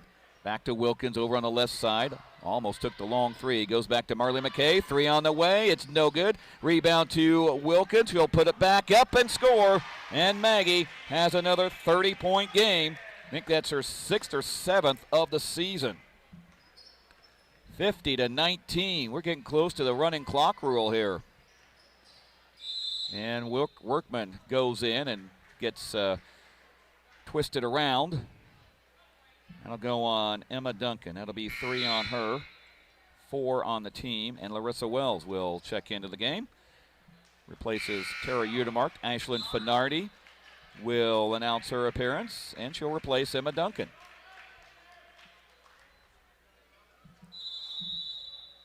And another timeout called by Albia.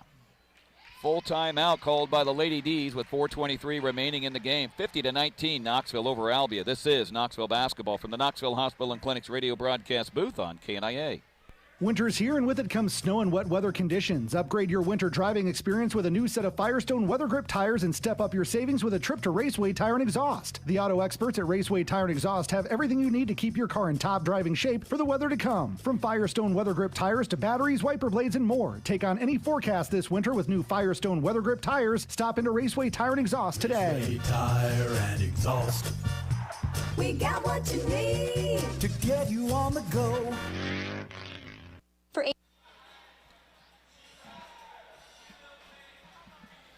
Well, in case you missed it, presented by the McKay Group, Knoxville got off to an 11-0 lead to start off this game and pretty much has controlled it from the outset.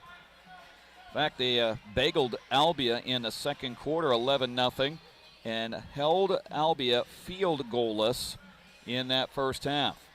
Lady D's did score 15 points in the third quarter and has since scored just 2 here in the fourth quarter. As in case you missed it, presented by the McKay Group. Out of the timeout, Albia will have the ball. Hindman to trigger in. Hindman looking, finally knocks it off of Panther's foot, but comes up with it as Maggie Wilkins. Fight for the loose ball, and Maggie Wilkins and Danica Workman get kind of tied up. The foul will be called. It'll be on Workman, and that is her 5th.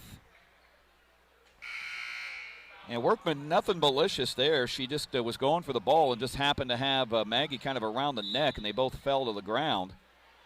And so that is Workman's 5th foul. It's a good effort play. It was, yeah. Tough call. At the line is Maggie Wilkins, and Workman asking for an explanation from the official. And she's got that look on her face. That poor girl, she's a good athlete, and like all those girls at Albia, they play softball, and that is an incredibly outstanding program down there. And she just goes to the bench like, what do I have to do? As Wilkins cans her 32nd point, and 33, has a season high of 38. That was against Van Meter in that triple overtime game earlier in the year. 52-19, one more stop and one more field goal by Knoxville, and we're at running clock. And the ball goes out of bounds off of Knoxville, and it will be Lady D's ball. Heffron back into the game. That's Charlie Heffron. She will replace Marley McKay, and I would say Marley's night's work is over. Wobber to trigger in. Does to Hindman, and I think she got fouled from behind. That's on Maggie. Wilkins has her 4th foul, team's 5th. Sierra Heffron into the game for Knoxville. replacing Brittany Baycorn. So both the Heffron sisters are on the court.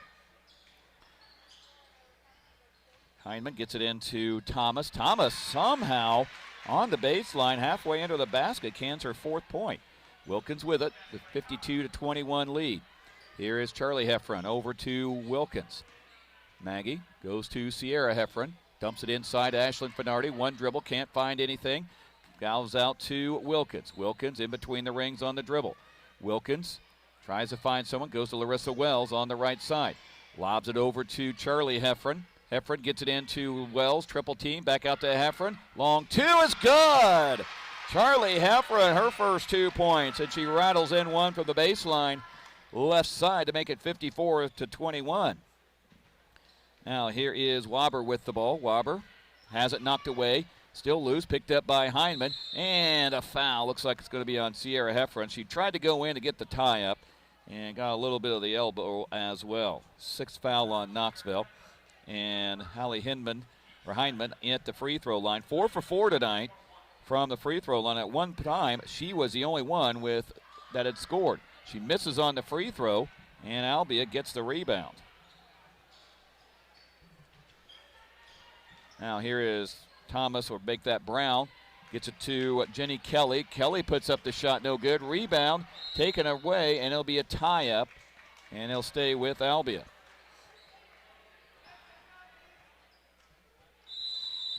Timeout called by Knoxville. Coach Jim Unimark wanting to huddle up for a full timeout. Yep, full timeout with 3:03 remaining in the game. 54-21, Knoxville with the lead over Albia. This is Knoxville basketball from the Knoxville Hospital and Clinics radio broadcast booth on KNIA. For 85 years, Marion County Bank has been locally owned, and we continue that tradition today. We've worked hard to become the premier bank in Marion County by serving the needs of individual customers and local businesses alike. We offer the latest in online and mobile banking services while striving to give you the personalized service you've come to expect from your community bank. Stop in or visit us online for all your financial needs. Offices in Pella, Knoxville, and Melcher, Dallas. Marion County Bank, member FDIC. Back here at Knoxville High School as Knoxville girls, after getting stunned last night in Osceola, have this one under control with 3:03 remaining in the game. 54-21, leading the Albia Lady D's.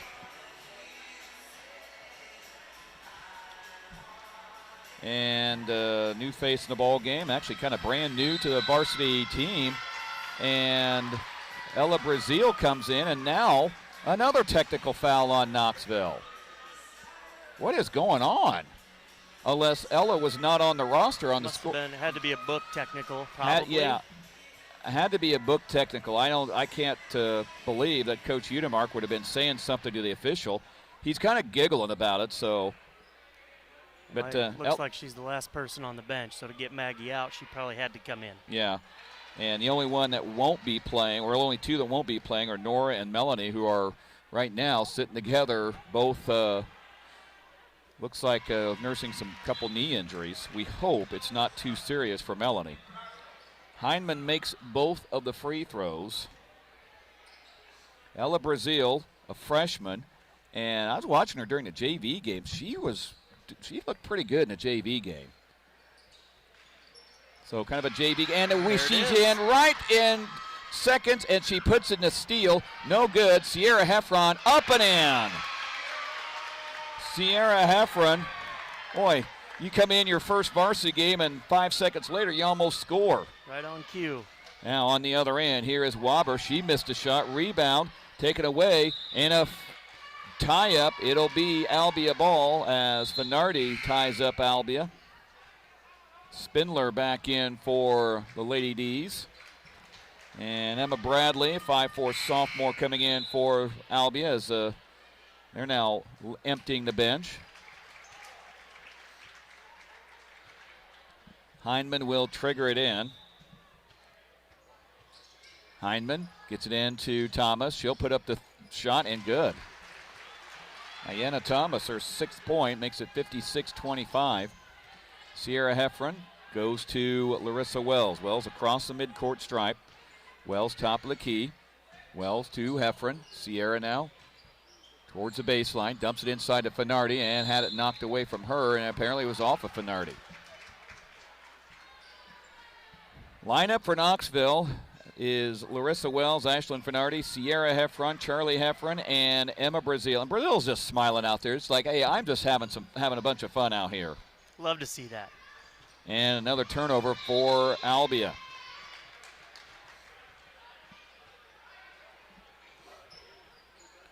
So Knoxville will have it. And Larissa Wells will bring it up across midcourt as we hit the 2-minute mark in this game. Wells goes to Brazil, to Finardi. Missed a shot, got her own rebound. Rebound is hustled for by Brazil. Now gets it to Charlie Heffron, over to Brazil. Ella goes over to Larissa Wells, aims and fires a three. Splash down. Larissa Wells, her second one of the night.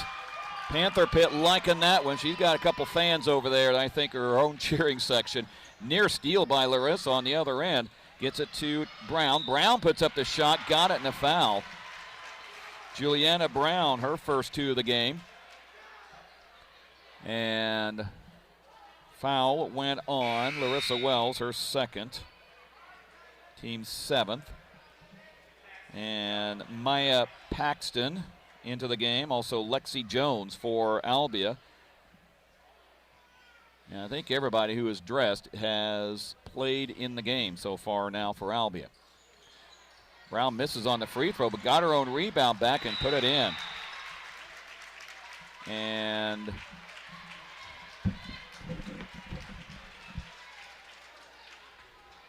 Brown gets her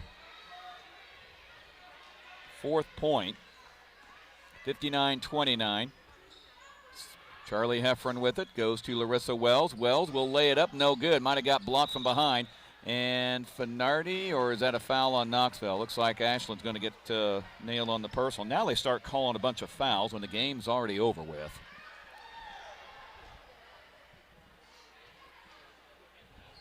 So we'll walk down to the other end. And at the line is Rebecca Spindler, 2 points tonight. And it goes in. Man, that thing needed a NASA heat shield to come down.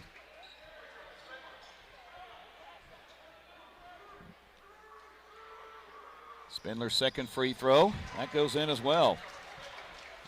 That had to have been the most high-arcing free throw I've ever seen. Wells has the ball. Wells drives in, gets it off to Sierra Heffron. Sierra Heffron, a long two, no good. Rebound taken away by Wells. She gets out to Charlie. A 17-footer is around a no-good rebound. Finardi cleans it up for her first two. 61-31. Now with it is Emma Bradley. Now looks like everybody will have played as Paige Kidney will check in for Albia, and a timeout called by Lady D's. And with 52.3 seconds remaining, Knoxville has a 61-31 lead over Albia. Started dominant and is ending that way for the Panthers. And it's good to see a lot of smiles on the Panthers. Last night, there weren't very many smiles the whole game, and it was a shocking defeat, and this is quite the polar opposite. Kids are resilient, I think, and you know, it's a resilient team. Signs of good coaching, good leadership. Bounced back pretty well tonight. PCM falls to West Marshall 57-24. It's a Farm Bureau Financial Services agent Cliff Douglas instant radio update. Inbounding is Emma Bradley. Bradley, and she gets it to Paxton, who could not handle it before going out of bounds. 51.6 seconds to go. About the only things that haven't happened is Ella Brazil scoring and Heffron girls, one of them assisting and one of them scoring. That would be cool to see right now, I think. About the only thing that hasn't taken place. Ball gets knocked out of bounds, and Knoxville will keep it.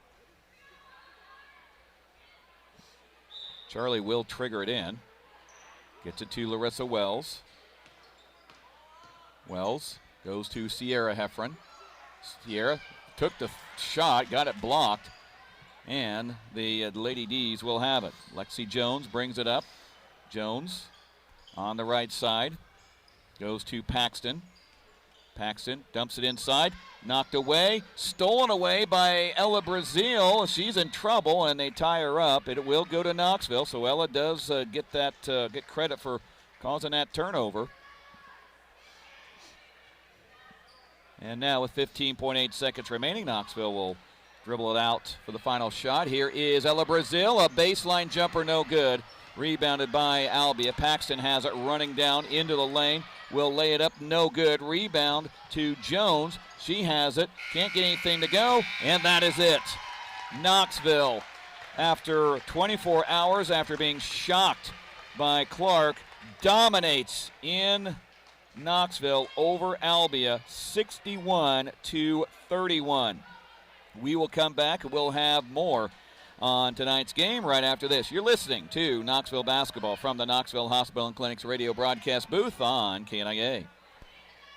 When should you have your home heating system checked and serviced? If you said now, you're correct. Don't wait until that first cold night to find out your furnace isn't working properly. Properly working furnace will heat your home more efficiently and save you money. Brookwood Incorporated, your exclusive authorized Premier Lennox dealer in Knoxville, services all brands of home heating equipment. The trained professionals will check your heating system and let you know of any problems, minor or major, and let you decide how you want to proceed. Call Brookwood Incorporated today, 842-4315. This is Lee Frank with your local H&R Block in Knoxville, Newton, and Sheridan. 2020 was a year unprecedented by any other, and the last thing we want is for you to worry about getting your taxes done. H&R Block is here to help. Our office is open if you wish to come in person. We have implemented CDC protocols to ensure your safety. We have the ability to serve you virtually. You can upload your documents into our secure system and have a video chat with us. Those unable to travel or have no access to the internet, we will come to you and pick up your documents. We are here to help. We are H&R Block. This is Todd Chambers from the McKay Group. I want to thank everyone who already does their insurance business through us. I want you to know that we've added a lot of carriers over the past couple of years, and we now have more plans and options than ever before. So if you haven't had us review your coverage lately, please give us a call and let us do that. For those who aren't insured clients already, please give us a call at 641-842-2135. This is the best time ever to let us shop your insurance for you, and we would love to earn your business. Reclaiming the Joy is a unique shop offering a fresh and original take on farmhouse, primitive, and rustic styles for your home or office. Need a gift for family or a friend? Select from home accessories, seasonal items, Stonewall Kitchen special food items, and much more. All items are hand-picked with irresistible prices. Reclaiming the Joy has moved to a new location at 105 East Main Street in Knoxville. Come visit us today. Are you starting to get the winter blues already? Don't let the cold weather get you down. Stop into Knoxville Farm and Home and get warmed up with their hot deals on fall and winter clothing. Their selection is enormous with Carhartt, Key, Ariat, coats, boots, hats, and gloves. That driveway isn't going to clean itself. Check out our new selection of snow blowers and shovels. Don't forget the salt. So when the weather gets cold, choose Knoxville Farm and Home, located on Highway 14 South in Knoxville.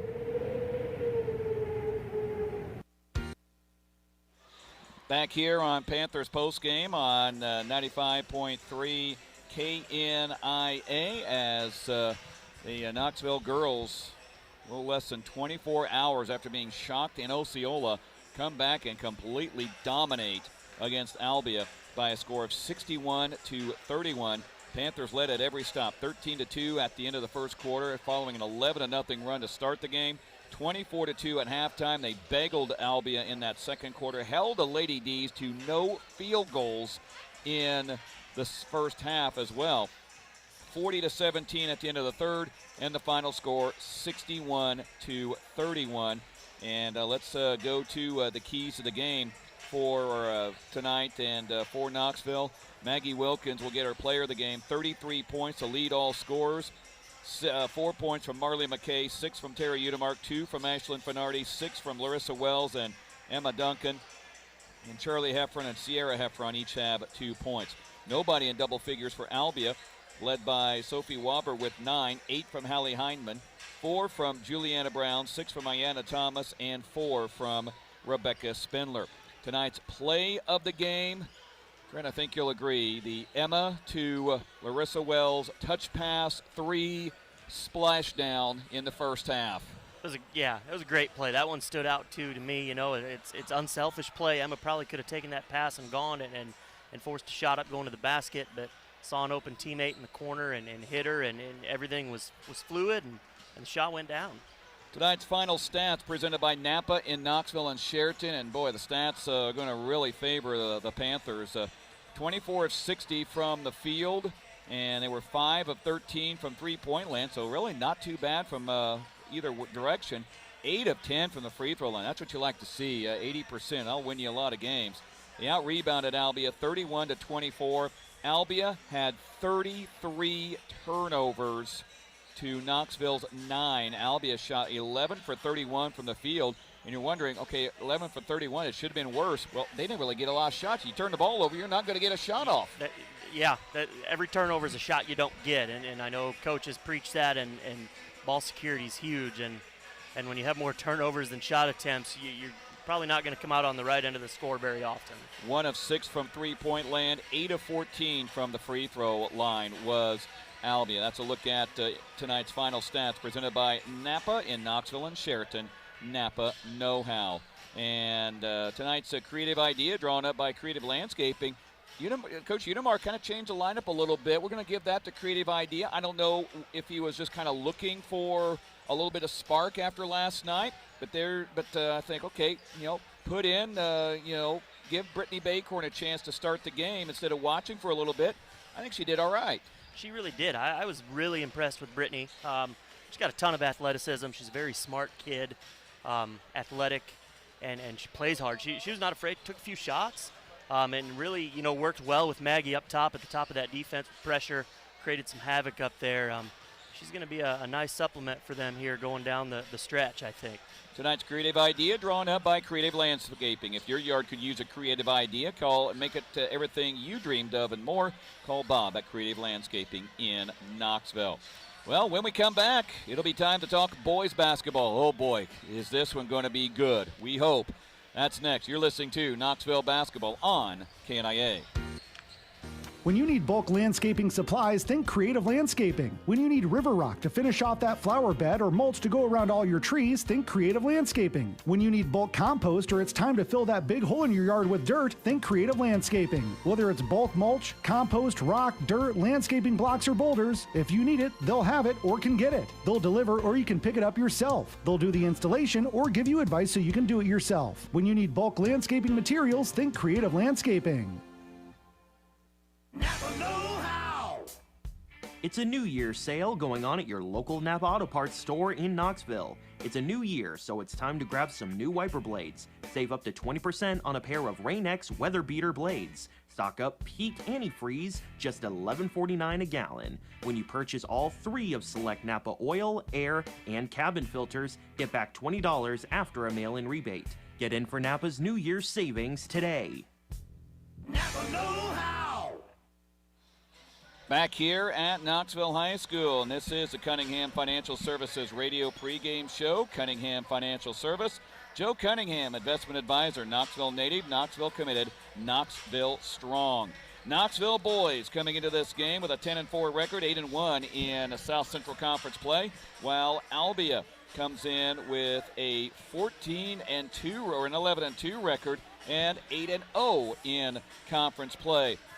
Trent, you saw last night's game. I saw 13-0 Grinnell, and I thought, oh boy, this is going to be a long night. But it's almost like Knoxville went over to the light switch and said, all right, flip it. Now it's our turn. Yeah, we came out of the gate and just kind of looked a little shell-shocked early. Grinnell played really well at the start. We were not very cohesive, and some good coaching, I think, and some good senior leadership, and righted the ship pretty well. And it just, tale of 2 different teams. Really. Well, let's take a look at tonight's keys to the game. And I have just one key to the game, and I thought that was a huge thing in the Panthers' loss to Albia back on January 8th, and that was free throws. They were outscored from the free throw line 20-3 in that game, and they lose by 15. Wow. Didn't realize that, but you're right. That's a telling stat right there, and I think that tells you as a team right there that we need to attack the rim, play in the paint a little bit, make some use of Luke down there on the block, and Kieran dribble, drive, and attack, and we're going to have to get to the line, I think, to have a chance tonight. Well, and I also think, too, is that Knoxville really needs to be aware of where Blake Chance is at all time. He is their best athlete for the Albia Blue Demons, and they just need to account for him. And he really kind of took them to school in the January 8th game, 22 points and 10 rebounds. And he's going to get his points. You're not going to shut him out, but you got to not let him go off on you. Right, that's absolutely right. You got to make him a volume scorer, I think. Lots of shots to get to that point total. Make him earn it, wear him down, because then as he gets into the fourth quarter, maybe some of those shots that he's used to going in, legs are down, tired, and maybe they don't fall. That's our keys of the game, and we will come back and have more on the Cunningham Financial Services Radio pregame show on KNIA. What type of healthcare specialist are you looking for? From dermatology and pain management to orthopedics and plastics, we have you covered. Knoxville Hospital and Clinics currently has over 25 visiting specialists that hold clinics in Knoxville. Your healthcare is our priority, and we are here to bring care close to where our patients live and work. Our visiting specialists provide consultation, treatment, and surgical procedures right here in Knoxville. For more information about the visiting specialist at Knoxville Hospital and Clinics, call 641-842-1555. Hey Knoxville, this is Joe Cunningham with Cunningham Financial Services. As our community works through the virus issue, I encourage everyone to be a great citizen. I view this struggle as an opportunity for Knoxville to shine. Help a neighbor in need. Make a phone call to someone who needs to hear your voice. I choose Knoxville, and remember, we're all in this together. Securities offered through Securities America Inc., member FINRA SIPC. Advisory services offered through U.S. Advisors Wealth Management. Cunningham Financial Services, U.S. Advisors, and the Securities America companies are separate entities. Back here at Knoxville on the Cunningham Financial Services Radio pregame show. Knoxville lost to Albia 71-56 on January 8th. And series history, it's been a good one down through the years. 16-15, Knoxville leads, but Albia has won the last 4 games in this series. And Trent Knoxville's playing with a lot of confidence. It just seems like against Eddyville, Blakesburg, and then what they did last night against Grinnell. Is it just me, or is Coach Richard kind of taking the reins off these guys, and he says, all right, you guys just go out there and play basketball, do what you do? Yeah, I think so, and at the same time, got them playing very well as a unit, and that's when we look the best. Move the ball, share the ball, team defense, when we do things together and kind of stay away from that dribble drive one-on-one basketball, we look really good, and we're tough to guard because we've got 5 guys that can go out there and play at any time. The big 3, and we're talking Kieran Nichols, Luke KHS, and Spencer Hickson. They're doing what we thought they could. All right, you get them scoring 20 points each. You're at 60 points already, but you still got to have guys like Mike Hudson, Keegan Cox, and others to come in and get those 5 or 6 points that you need. Yeah, you're right, and fortunately we've got a couple seniors that understand roles on a basketball team, and then you've got, freshmen like Jack Bertrand. He played huge for us last night. Understands his role, comes in, cleans up some boards, and gets some putbacks, and he's a big, massive body that can wreak some havoc when he's playing well in there. And speaking of Bertrand, that kid's got so much potential, and it looks like he's starting to understand what needs to happen, I think, and hopefully he'll hit the weight room this year, and boy, if he can do that, watch out. Jack is a fantastic kid, and if his work ethic will match his talent, he's going to be a good one.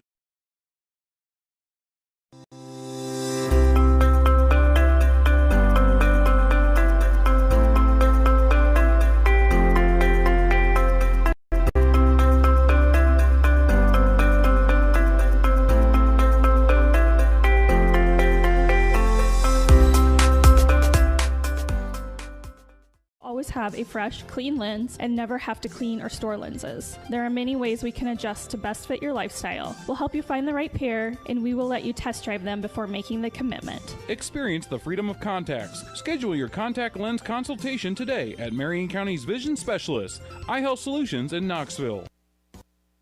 Take a look at the Marion County Bank radio scoreboard. Girls games, all of our area girls games are now completed. Knoxville defeated Albia 61-31. Pella beat Oskaloosa 45-34. Dallas Center Grimes ripped Pella Christian 64-36. Pleasantville in an ugly one, 31-24 over I-35. West Marshall beat PCM 57-24. It was Indianola over Grinnell 68-62. And Norwalk beat Newton by a score of 41-26. That's a look at the Marion County Bank radio scoreboard. Let's take a look at tonight's colors of the game presented by Marion County Auto Body. Albia in blue with red and white trim. Knoxville in the home whites with the gold and the black trim. Tonight's colors of the game presented by Marion County Auto Body.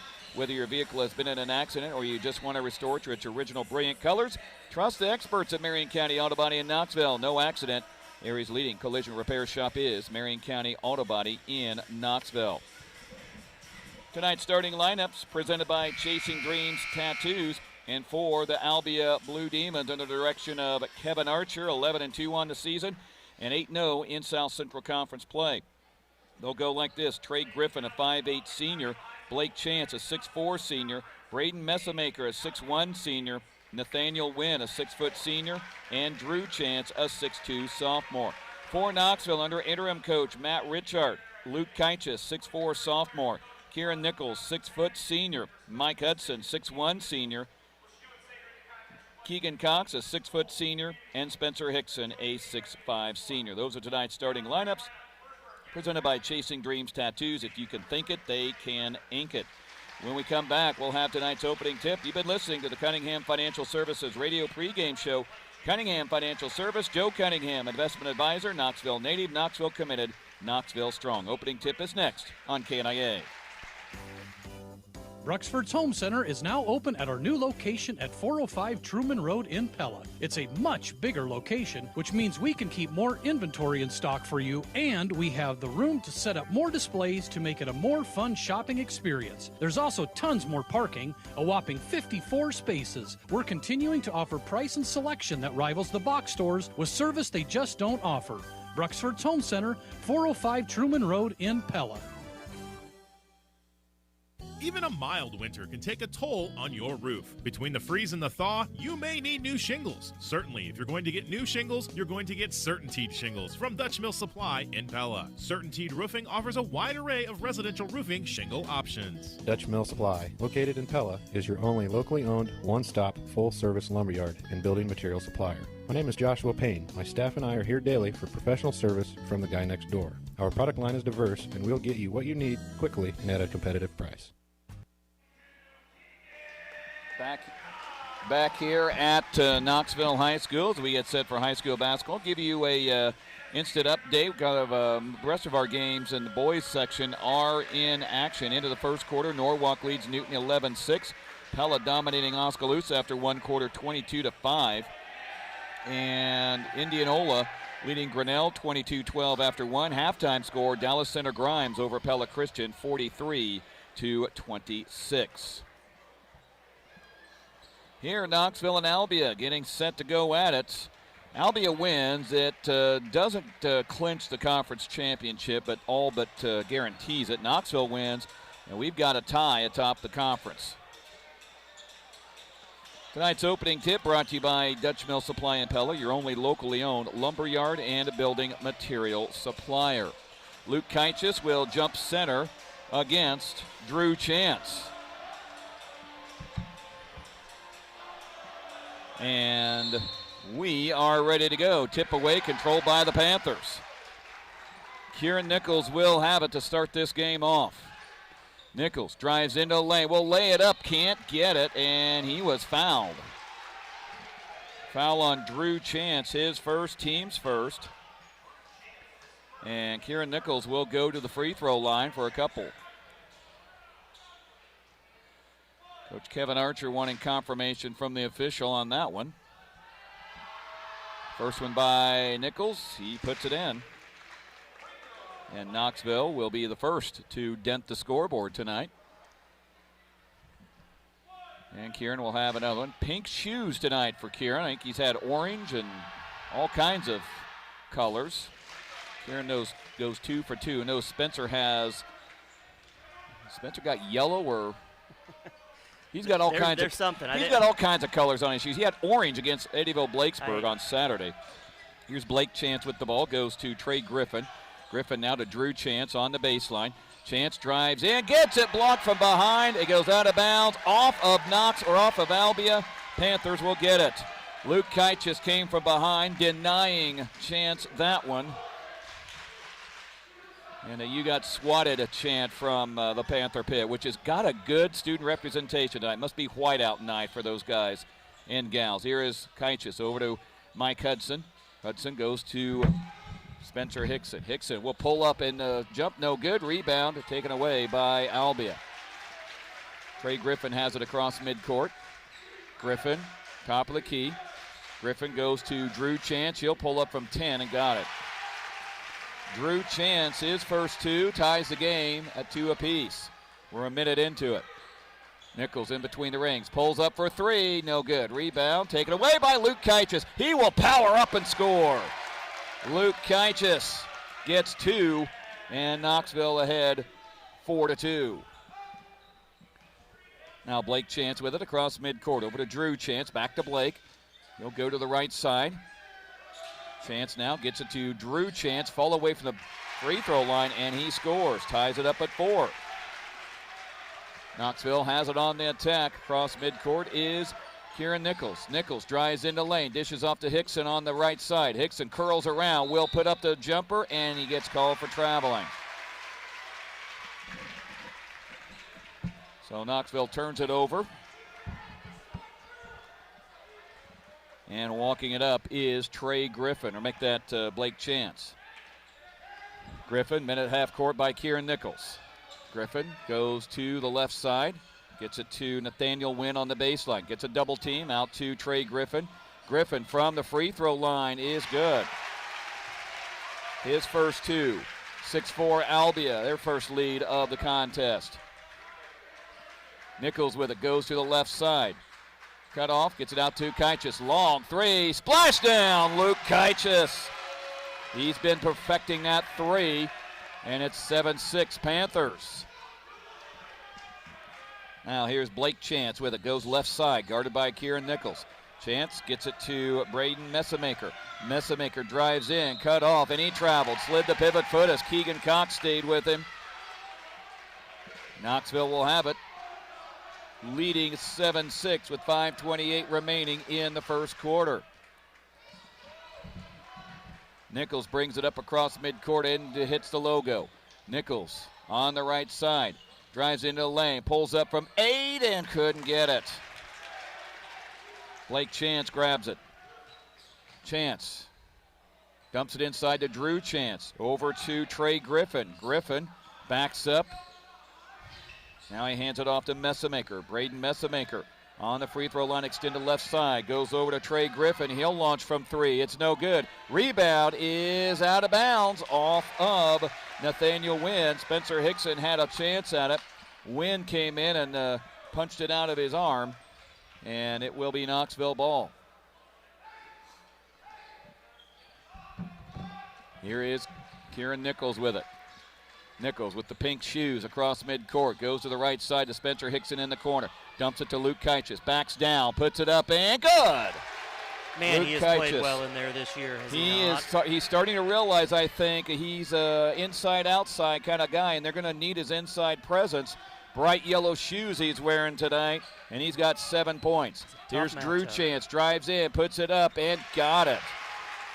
That may be a real nice battle between him and Kaichis tonight. 9-8 Knoxville with the 1-point lead with 4:16 remaining in the first quarter. Now Hickson with the ball in the corner. Hickson drives the baseline and puts it up and can't get it. Just didn't have enough on it, and the ball will go out of bounds off of Knoxville. I think they missed a offensive foul there by Hickson. He just kind of shoved an Albia player out of his way. Jack Bertrand's first action of the night. He'll replace Mike Hudson. And Albia has it.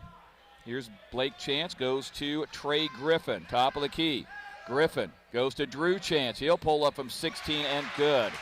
Man, that kid can shoot. 8 of their 10 points by Drew Chance gives Albia the 1-point lead, 10-9. Nichols has the ball now. Nichols sends it to Hickson on the right side. Hickson lobs it back to Nichols up top, over to Keegan Cox, back to Nichols. Kieran over to Cox again. Cox in between the rings. Cox hands it to Nichols. Over to Hickson. Hickson launches a three. Splash down. Spencer Hickson. His first points. And the lead changes hands again. 12-10 with 3:15 remaining in the first. Blake Chance has it on the left side. Chance gets it inside, knocked away, and still loose. And it's recovered by the Panthers. Luke KHS finally got a hold on that one. And Kieran Nichols has it. Nichols with Trey Griffin on him. Draws a double team over to Hickson. Hickson on the right side. Can't find a shot. We'll lob it back over to Nichols. Long three from the left side. No good. Rebound taken away by Albia. Cox had it, but got it poked away. Here's Blake Chance on the other end. Puts it up, and he can't get it, and a foul called on Knoxville. That will be charged to Kieran Nichols, his first, team's first. At the line, Blake Chance. Albia defeated Fairfield last night, and as Chance misses on his first free throw, 48-46. They were down 25-6 in the first quarter. Wow. And clawed back and won that game. Chance goes 1 for 2. So they only allowed 20 points from Fairfield the rest of that game. Nichols has the ball now over to Spencer Hickson. Hickson lobs it to the left side to Noah Kiefer, over to Spencer Hickson. Hickson top of the key, dumps it inside to Bertrand, outside to Nichols, over to Kiefer. Three on the way is in. He rattles it in from the left side baseline, and Kiefer has his first points of the night, 15-11. Trey Griffin now with the ball. Griffin, top of the key. Goes to Drew Chance, fumbled it, got it back. He'll take the shot anyway and couldn't get a rebound. Luke Kite just flies in there. Here's Nichols with it across midcourt. Kieran drives in and he gets hammered as he goes into the painted area. That is going to be on Trey Griffin, his first, team's second. 1:56 remaining in the first quarter, 15-11, Knoxville with the lead. Hickson has it back to Nichols. Over to Kaichis, working on the right side. Back to Hickson. Spencer drives into the lane, will put it up, and he gets called for a carry. So Spencer's been called for a travel and a carry violation here in this first quarter. And bringing it up is Blake Chance. Chance walks it up. He'll cross the timeline to Drew Chance. Over to Blake Chance again. Chance with Kiefer on him. Cross courts it over to Trey Griffin. He'll take the three ball way off the mark, and it lands in Jack Bertrand's lap. 1:27 remaining first quarter. Panthers up by 4, looking to build. Here is Kieran Nichols. Drives to the basket, and he puts it up and actually went reverse through the basket and back down. I've always joked, is that -2 points if you are successful with that? Be nice to be worth 4 tonight. Yeah, exactly. Foul went on Trey Griffin. That is 2 on him, so he's in some early foul trouble. 3rd on the team, and Kieran Nichols back at the free throw line where he was just there a few moments ago. First one on the way, and he is good on that one. 3 points for Kieran Nichols. Jackson DeMoss into the game for Albia, 5'8" senior. And Griffin will head to the bench. Coach Archer not wanting to get that guy into early foul trouble. Nichols is 4 for 4 from the free throw line. He's got 4 points, 17-11. Knoxville has a 6-point lead early on. With the ball is Blake Chance. Chance on the left side gets it to Jackson DeMoss. DeMoss down the lane, gets it to Drew Chance, and he gets fouled. 1 of 3 Panthers are guilty of that. He could have probably assessed it on all of them. And they're going to give that to Jack Bertrand, his first, team's second. At the line, Drew Chance, where he has 8 points in this quarter. And really looking good so far. 8 of Albia's 11. He's really the only one that's got the scoring. And he's got 9 of their 12. Chance will have another opportunity. On the way, And he missed that one off the front of the rim. Spencer Hickson flies in for the board. Kieran Nichols has it, running it across midcourt down the right side. Nichols works on the right side wing. Now goes left. He'll spin a pass to Hickson. Hickson to Jack Bertrand, and he threw it away. Wonder if Jack just kind of got a little out of sorts there and panicked a little bit. He did. Just he did. threw it, and freshman, you're gonna do that. Spencer Hickson comes over and pats him on the back, said, "Hey, don't worry about it." It's good leadership. 46 seconds remaining in the first quarter. Knoxville 17, Albia 12. D's with the ball. Here is DeMoss to Drew Chance on the right side. Pulls it up. No good. Rebound taken away by KHS. He'll clear it to Kieran Nichols with 32 seconds remaining. And we'll see if Coach Richard says one shot as Nichols dribbled past him. And it looks like that's what Knoxville's setting up to do. Nichols way out on the perimeter with 20, down to 19. Nichols just keeps the dribble going. 15 down to 14. Nichols just kind of looks up at the clock every couple of seconds. 10 seconds. Nichols down to 7, down to 6. Nichols loses it, gets it to KHS. KHS with 4, with 3. Here's Kiefer, 3 on the way. It's no good, and that ends the first quarter of play. With the score, Knoxville 17, Albia 12. This is Knoxville Basketball from the Knoxville Hospital and Clinics radio broadcast booth on KNIA. It's cold outside, the temperature is in the single digits, and you're running late. Then it happens. Your car battery is dead. You can avoid the problem with a free battery checkup at Motor Inn Auto in Knoxville. No appointment needed, just drive in and they'll check your battery for free. Motor Inn Service Department goes the extra mile to protect you and your family by sanitizing the inside of every vehicle they work on. Motor Inn even offers free local pickup and delivery. Get your free battery checkup at Motor Inn Auto in Knoxville today. Well, with that three a few moments ago by Noah Kiefer, I'll get it out here in a minute. Lori Atkins of Knoxville wins 50 cents off her Hy-Vee Fuel Saver card. Make sure you stop by the Knoxville Hy-Vee and register for your chance to win during our next Panthers broadcast in the Knoxville Hy-Vee Fuel Saver Radio 3-Point Challenge, which, in fact, will be Thursday as the girls travel to Bondurant Farrar. You can join us right here on 95.3 KNIA at 6 o'clock. Tip-off at 6:15. Yeah, it's an early start time. There has been so many changes to the time in that game. They thought they were going to do kind of an unusual boy-girl doubleheader. Bondurant Farrar is supposed to play Perry, but then Perry had COVID issues, and that game had to be canceled. And then they said, "Oh, let's play it at 6 o'clock again." Amazing what COVID's done to schedules. Teams have done a good job handling that. And I think Knoxville has done a phenomenal job all the way around. Out of the timeout, Braden Messamaker back in the game for Albia. Here is Nathaniel Wynn on the baseline. Over to Blake Chance. Chance nearly got the violation there. Jackson DeMoss with it. He'll pull up from the free throw line and bury it. His first 2 points of the game cuts the lead to 17-14. Here, just about 35 seconds into the second quarter. Kieran Nichols with the ball over to Luke Kaichis. Kaichis back to Nichols. Around to Spencer Hickson. Hickson now gets it knocked away, and it's picked up by Blake Chance. Chance drives in, will put it up, and no good. And Spencer fouls him on the way up. That is his first, team's third. So Hickson will have the free throw.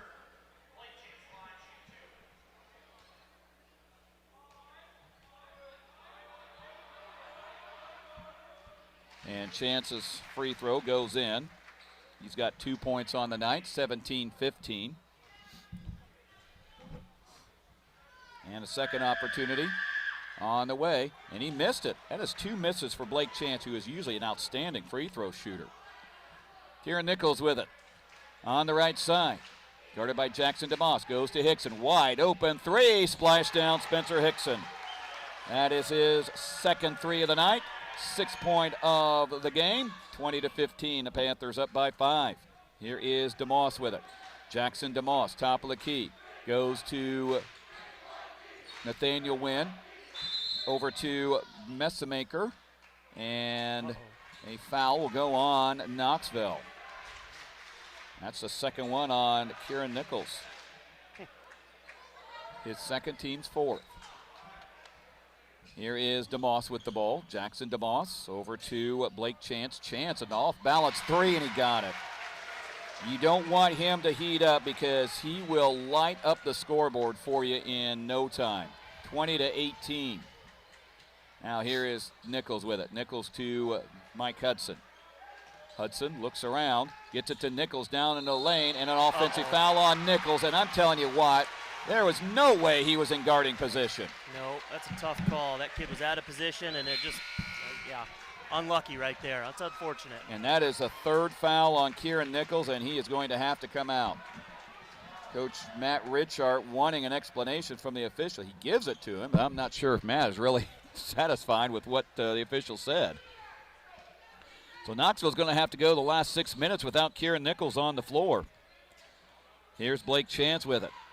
Chance will drive in, will kick it out. Here's a three by Nathaniel Wynn. Airballs it. Kiefer has it, running it down the court. Goes to Spencer Hickson, and he can't make the layup. Rebound, Mike Hudson. He cleans up the board. That was a beautiful pass, just didn't finish the last part of it. But you get points out of it anyway. And a timeout called by Albia. 5:40 remaining in the first half. A 30-second timeout called by the Demons. 22-18, Knoxville with the lead over Albia. This is a much better start than the last time these two teams got together for Knoxville.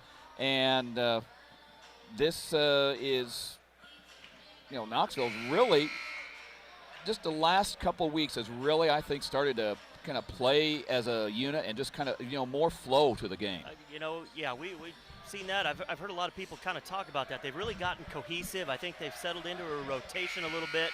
They've had a lot of things come at them this year with COVID and different things, and these kids have really handled it very well. Credit to them, and they've really settled in nicely. I think you're right. 5:40 remaining in the first half. 22-18, Knoxville with that 4-point lead over Albia. With the ball is Blake Chance. Chance dumps it to Liam Winfield, who just checked in. Winfield back to Chance, and a foul on Knoxville. And they're going to give Kiefer that one, his first, team's sixth. Inbounding is Chance. Gets it to Jackson DeMoss. DeMoss to Blake Chance. Throws it into Winfield, and that is knocked away from him. And Albia will keep the ball.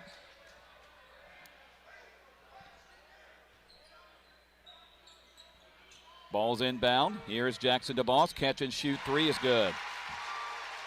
5 points for Jackson DeMoss. Lead is down to 1, 22-21. Here is Mike Hudson in the corner right side to Spencer Hickson. Down the lane, and a foul before he took the shot. That will go on Liam Winfield, his first, team's fourth. Wynn back into the contest for Albia.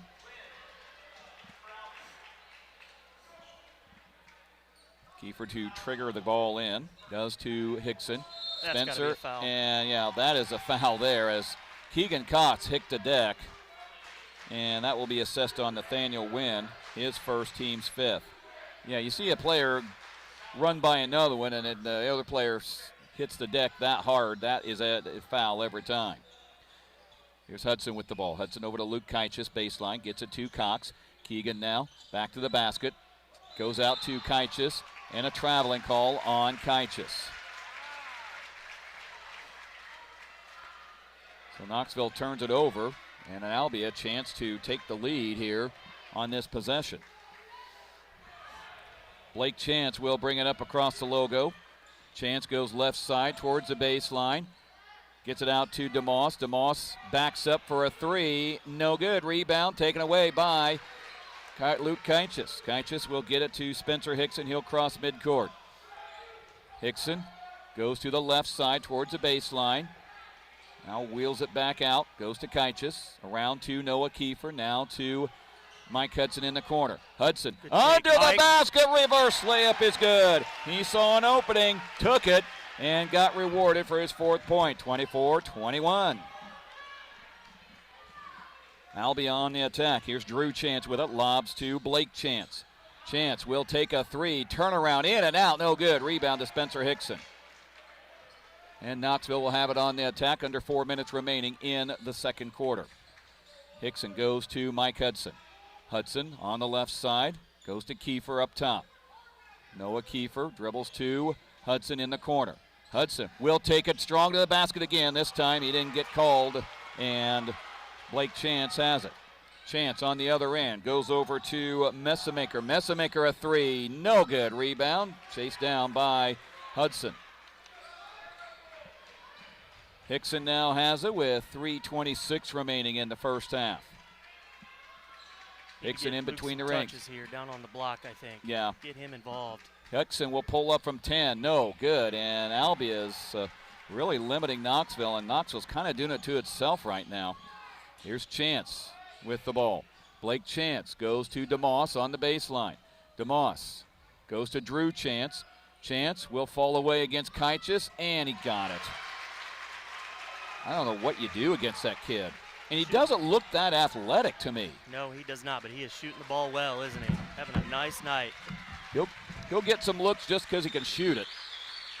24-23. Here's Luke KHS in the lane. Puts it up. Power move. And they call him an offensive foul. How is that possible?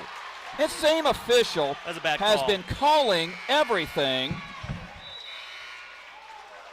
And it's almost like he kind of wants to be the main show here. Yeah, Luke came through. He had a nice little step through there going to the basket, and that he just blew that one. Just missed it. First foul on KHS, 7th on the team as player control, so no free throws. 2:39 remaining. Here's Blake Chance with it. Chance dumps it into Nathaniel Wynn, outside to DeMoss. DeMoss lost the ball. Down court to KHS. He will lay it up and score. And they count that and put him on the line. A foul, a ill-advised foul on Albia there. As Luke was going all the way in, and there was no way you were going to stop that. And Blake Chance commits his first foul. And Blake Chance wanting confirmation from the official. And Luke KHS with 9 points. And he missed on the free throw. 26-23 Knoxville. Here's Messamaker with the ball on the right side. Messamaker looks for an opening. Gets it over to DeMoss. 3 on the way. Got it. Jackson DeMoss is 8 points. They've got about 2 or 3 guys on this team that can just light it up from 3-point range, and you got to get on them. 26 apiece. Here is Kiefer. Gets it to Hudson. Hudson now to Hickson. 3 on the way. He couldn't get it. Rebound is taken away by Albia, and a foul on Knoxville. How is that possible?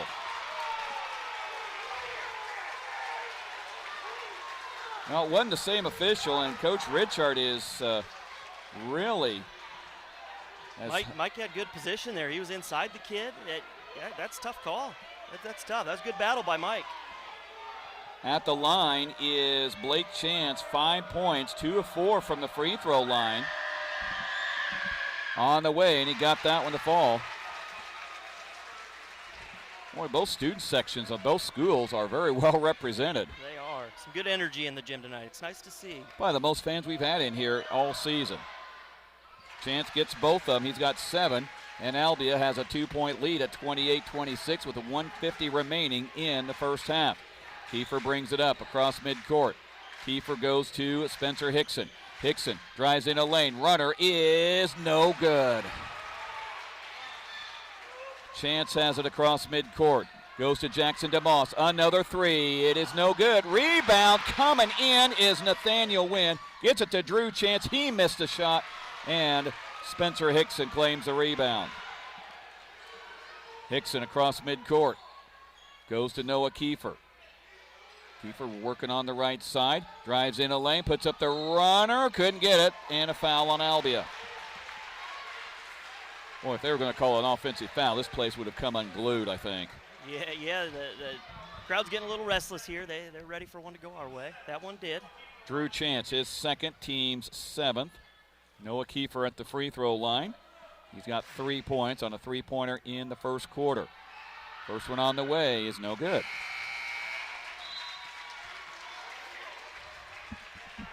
Back in is Liam Winfield for the Demons.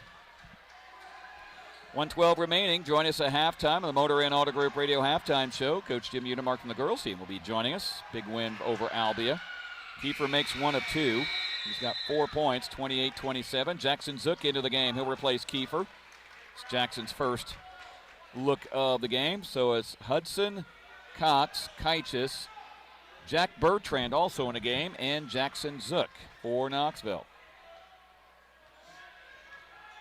With the ball is Blake Chance. Chance drives down the lane, kicks it over to Winfield. Now up top to Jackson DeMoss. DeMoss over to Nathaniel Wynn. 56 seconds remaining in the first half.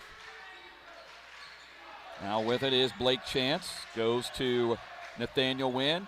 Now to Messamaker. Braden Messamaker tries to go in. Offensive foul on the Albia Blue Demons. Keegan Cox went flying, and Messamaker gets his first foul. Kiefer in the game again. Spencer Hickson back in. Richard going offense for defense here. 42.9 seconds remaining in the first half. 28-27. Albia with the lead over Knoxville. Panthers on the attack. Kiefer bringing it up along the right side. Noah goes top of the key to Mike Hudson. Now to Spencer Hickson. Hickson will pull up from 3. No good. Rebound. Tapped up. No good. And Albia claims the board. Here's Blake Chance with it. Chance stops. Gets it off to DeMoss. Jackson DeMoss from the left side. Goes to Blake Chance. Chance gets it to Nathaniel Wynn. Now back to Jackson DeMoss. 8 seconds remaining in this first half. Here is Messamaker. Over to Chance. A 3. No good. Rebound taken away by KHS. And that'll end the first half of play. With the score, Albia 28 and Knoxville 27. We thought it would be a good one, and it is a good one. This is Knoxville Basketball on KNIA. Hi, this is Diane Wilson, mortgage lender at Marion County Bank. If you are considering buying, building, or remodeling your home, let us help you find the right mortgage loan or home equity loan to fit your needs. We can also help you get pre-approved to make shopping for your dream home that much easier. Visit me or one of our other home loan experts at the largest mortgage lender in Marion County, Marion County Bank, member FDIC and equal housing lender. When your furnace breaks down this fall or winter, you can't wait days for a furnace repair or installation. Primo Heating and Cooling can help you immediately, bringing your furnace back to life or installing a new one. Our crew can come to your Marion or Warren County home to diagnose the issue and provide affordable solutions that fit your situation. With the right furnace or installation repair, you can enjoy a warm home once again. Talk to Primo Heating and Cooling today about furnace repair or installation for residential and light commercial. Give us a call today so you don't get stuck in the cold at 641-774-4368. Are you starting to get the winter blues already? Don't let the cold weather get you down. Stop into Knoxville Farm and Home and get warmed up with their hot deals on fall and winter clothing. Their selection is enormous with Carhartt, Key, Ariat, coats, boots, hats, and gloves. That driveway isn't going to clean itself. Check out our new selection of snow blowers and shovels. Don't forget the salt. So when the weather gets cold, choose Knoxville Farm and Home, located on Highway 14 South in Knoxville. Looking for that perfect tattoo? Let Matt at Chasing Dreams hook you up with the ink you're looking for. With years of experience, Matt has been in Knoxville for over 10 years. Have an idea? Let Matt sketch it up for you. Half sleeves, full sleeves, Chasing Dreams can do it all. So if you're looking to head into fall with some time on your hands, head over to Chasing Dreams and get inked up. Chasing Dreams Tattoos located at 621 North Lincoln Street. Call Matt at 641-218-9843 to book your appointment today. Back here at Knoxville High School as we have reached halftime on the Motor Inn Auto Group Radio Halftime Show. Motor Inn of Knoxville, the dealer that's easy to deal with and hard to beat. And joining us right now on 95.3 KNIA is Knoxville girls basketball coach Jim Udemark. Well, Udy, that was night and day and a lot more from one day to the next. That was one heck of a defensive effort, especially in the first half. Did you realize you did not allow them a field goal in the first half? Yeah, that's crazy. That's, you know, I mean, you go back 2 games and we didn't allow a 2-point field goal in a half, and then tonight we don't allow a field goal of any kind in a half. And I've never heard of either one of those, really. So we just decided after yesterday the only thing we could do is get out on the floor and make the girls, you know, get after it defensively. So not really, you know, what we're built for right now, but we decided we'd just get out, get full court man-to-man, and, you know, get a sweat going and maybe forget about yesterday and just see what happened. And it worked in our favor. So, you know, I'm glad that we made the decision to do that. I noticed you were going pressing man-to-man, and, yeah, I've not seen that in a long time this year. Was obviously you had to get a spark going after what happened yesterday. Yep, and that was basically it. I mean, you know, it was a pretty quiet bus ride home just with the kids and the coaches, and, you know, there wasn't a whole lot to say. You just went and laid an egg and you got beat, and it was nobody's fault but our own. And so then all you can really do is just look forward, and you know, sometimes the best thing is just play. You know, you might as well step on the court. That's probably better for you than having practice. And but, you know, our first half was so flat yesterday. I knew that we just couldn't let that happen. You know, I wanted to, what can we do to maybe, you know, let Albia know right away that they're not going to have a chance. And our only chance then was to get after him full court. And I'm just glad it worked. And to a girl's credit, something we don't do very often, they did a great job with. Is that something that may be happening going forward, or is it just, okay, tonight let's just do this and see, you know, let's get right at the ship here? I think it's more going to be based on who we're playing and what we can do against that team, and probably not going to be a start to finish by any means, but, you know, something that we can throw out there, I think. Talking to Jim Unimark, Knoxville girls basketball coach, as Panthers win at 61-31 over Albia. A couple of performances I like to highlight. Brittany Bacorn didn't score, but again, that defense, and, you know, she started, starting instead of kind of watching. Seems like she handled that pretty well. Well, we just wanted to, if we were going to go full court man, it made more sense to have Brittany out there than Ashlyn, just basically because of that. So that's about all that, you know, that precipitated that we changed right there. But I think that's something we can do going forward. Who we play and what do they have? Do we have somebody with size? We might want Ashlyn out there, and if not, then Brittany's just a better choice depending on what we're doing. But you know, going forward here, we got a really tough one Thursday, Derek. You know, Bondurant's legit, class 4A above us and ranked. So that's going to be a tall task. And then, you know, we got another conference one coming up Friday.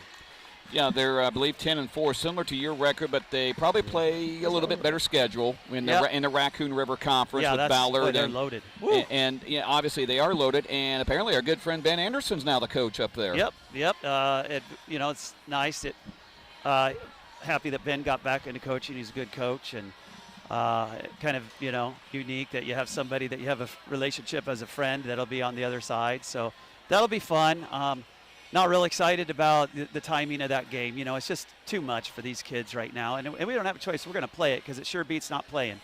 But, man, this stretch we're in is difficult. And I hear there could be a little snow Thursday. I wouldn't break my heart if that happened. But otherwise, we're going to go out there and give it our best shot. What do you do against a team like this? You know, they've got the Freed girl who is obviously outstanding, but she's got quite a supporting cast. I mean, they probably have their starting 5 could probably start on any team in the conference this year. Oh, for sure. And she's their 3rd leading scorer, Derek, this year. So you're right. She's killed us the last couple of years, and she's their 3rd leading scorer. So we just got to play straight up, you know, all around. This is in a way, it's a great game for us. I just wish we didn't have conference game the next night. Get you ready for but what for you'll see in postseason. Yes, we're going to see a team like that at some point, and so in that respect, it's going to be good for us. Well, we'll maybe see you up at Bondurant, depending on what the weather does, and if not, then I guess we'll see you Friday. All right, sounds good. Thank you, Derek. That's Jim Udemark, Knoxville girls basketball coach, as the Panthers win it over Albia by a score of 61-31. We'll be back for the second half of the boys' game right after this on KNIA KRLS. Affordable health coverage has been hard to find until now. The new Farm Bureau Health Plan is helping Iowans save as much as 50% on their current premiums. 3 different plans offer the benefits you need, like prescriptions, preventive care, and affordable copays. Farm Bureau health plans are accepted at almost all Iowa providers and can be purchased at any time during the year. See if you can save.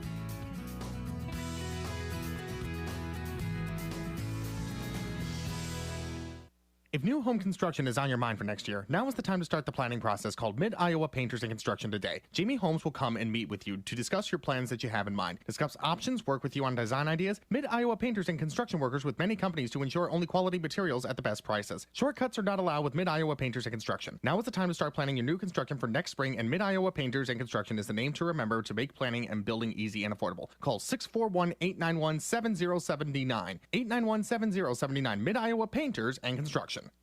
Some years you need more than a tax preparer. You need a tax planner, someone who will help you achieve your goals by helping you plan for your child's college education or your retirement, or help you save money by structuring a business transaction in just the right way. When you need a tax planner, come see the professionals at Don Cron CPA. You'll be glad you did. Don Cron CPA in Knoxville, 842-5821. You see numbers, we see opportunities.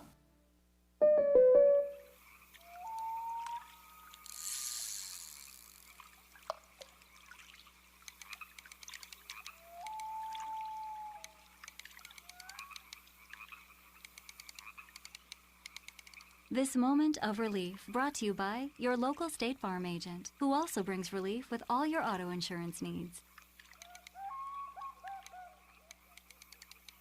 Call me, Jay Olson, here at State Farm, 842-2161.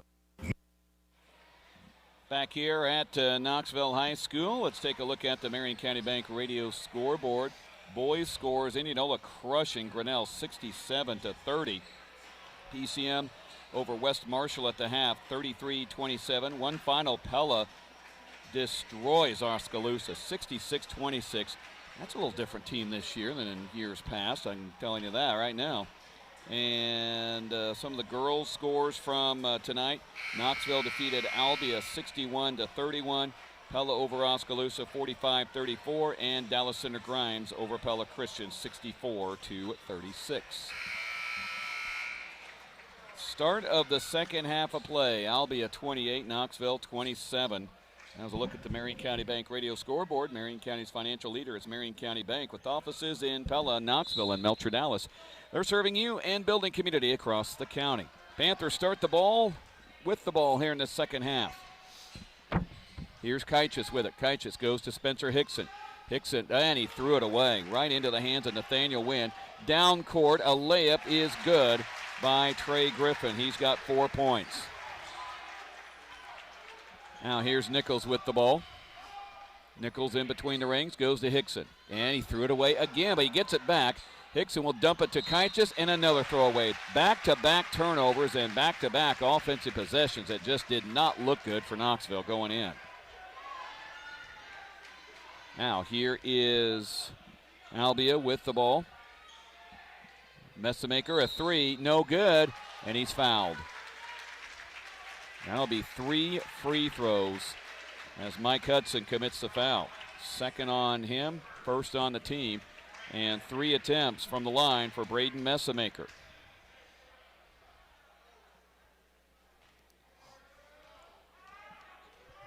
So Messamaker's first free throw is no good.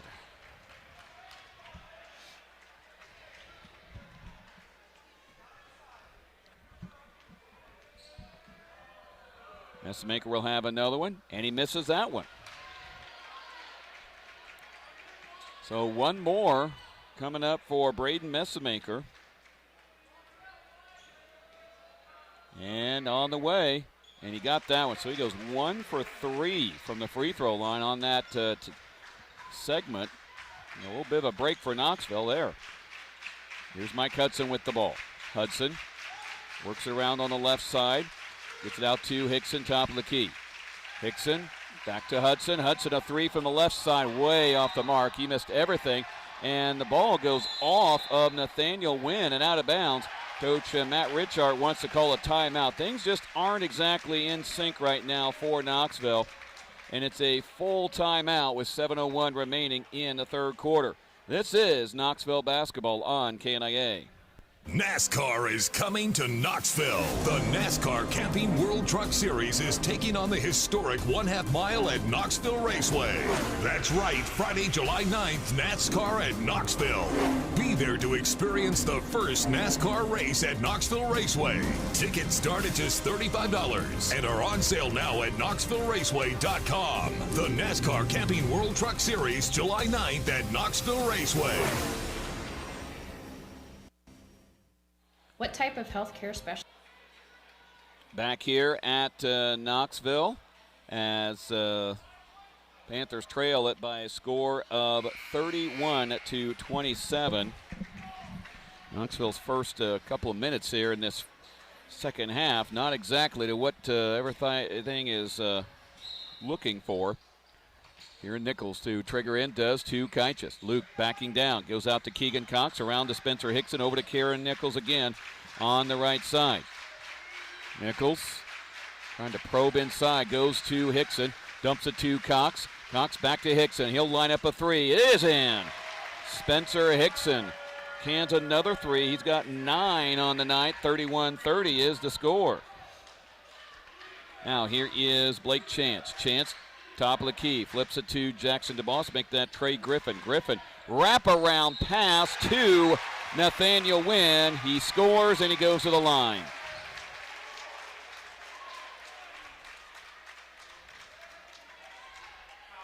Foul went on Spencer Hickson, his second, team second of the half. At the line is Nathaniel Wynn. And he misses on the free throw, and they tie up between Drew Chance and Spencer Hickson, and that saves a possession for the Blue Demons. Inbounding is Blake Chance. Chance lobs it out to Trey Griffin. Griffin goes top of the key, will drive to the baseline, gets it out to Drew Chance. Free throw line shot is good. Boy, he was wide open. They got to get someone on him. He is having a great, great night, isn't he? 13 points. He is really the only Albia player that's got any scoring threat.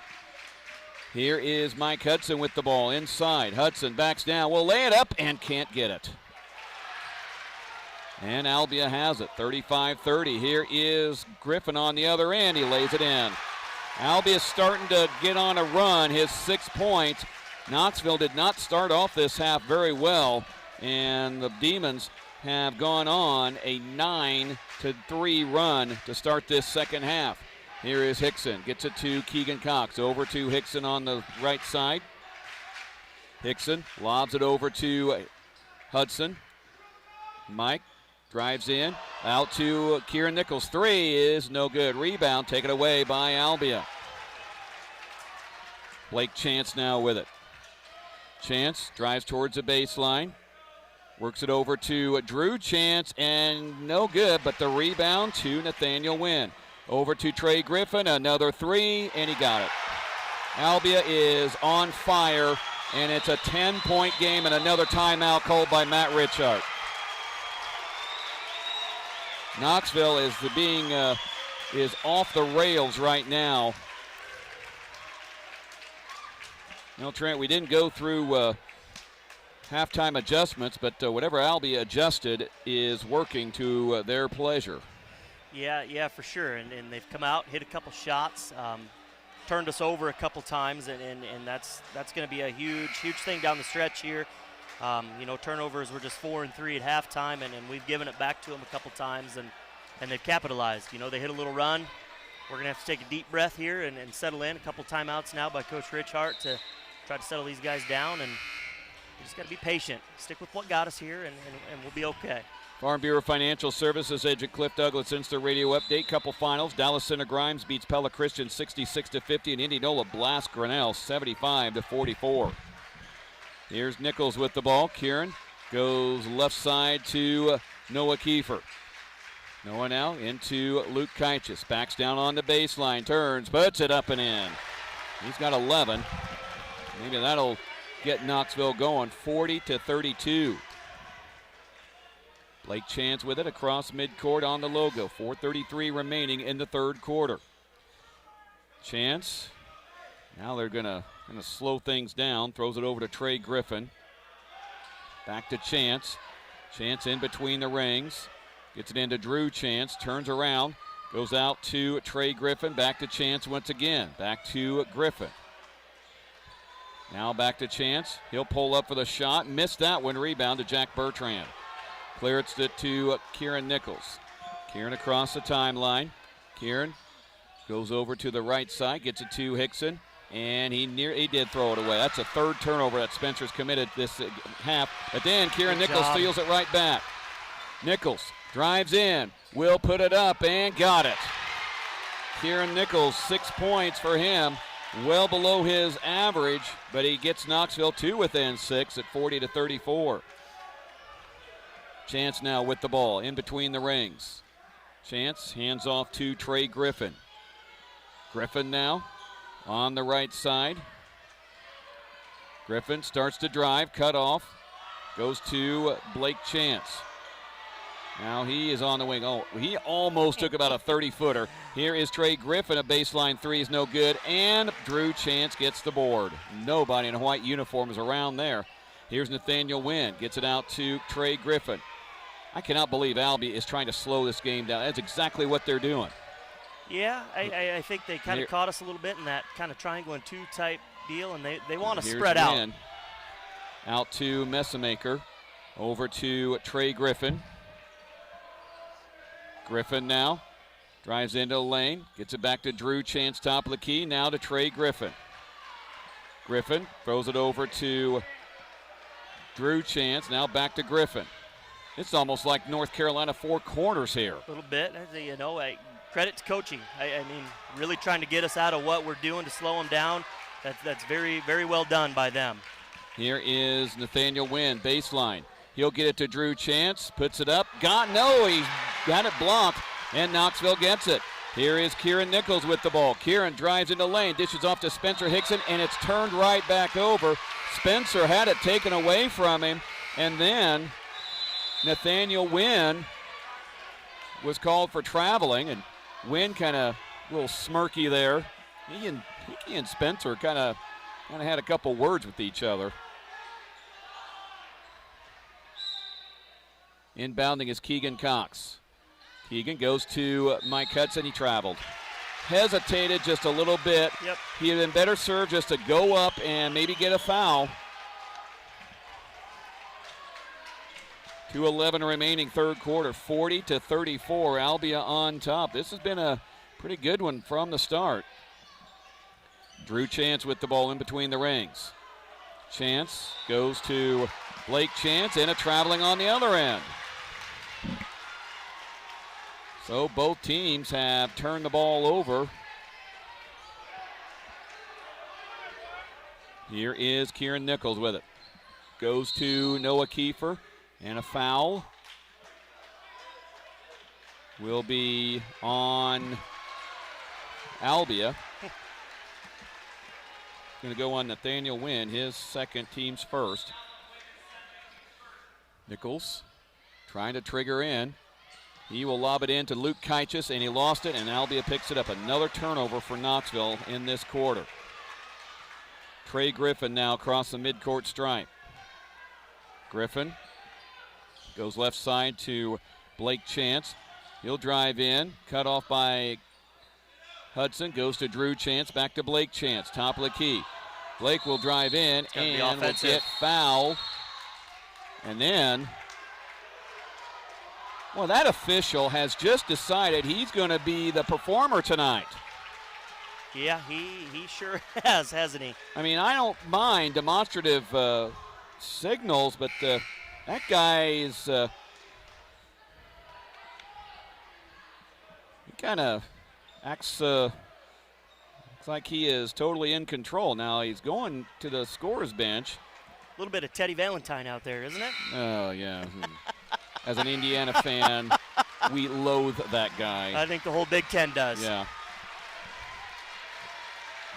Now the official signaled thumbs up with like it was a jump ball. I don't know what he called. And looks had to like have been a double foul for a jump. I don't know. Had to have been to get a jump ball.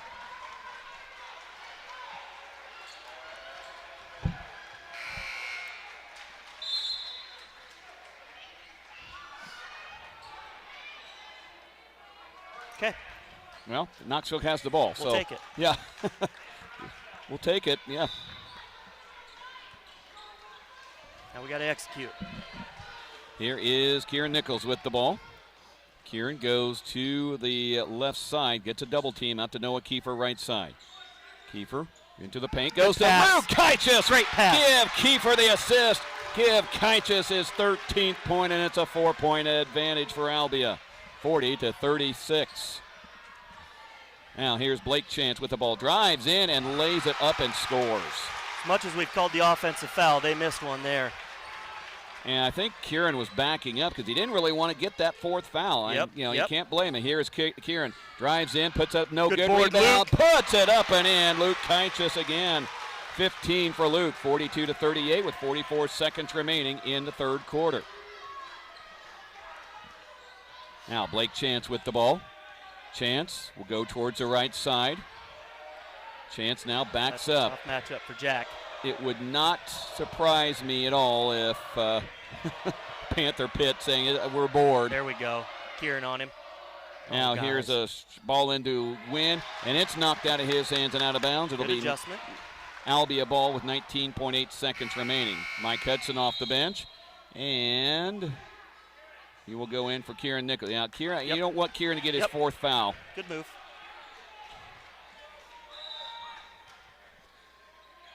Now here's a three by Messamaker. He got it.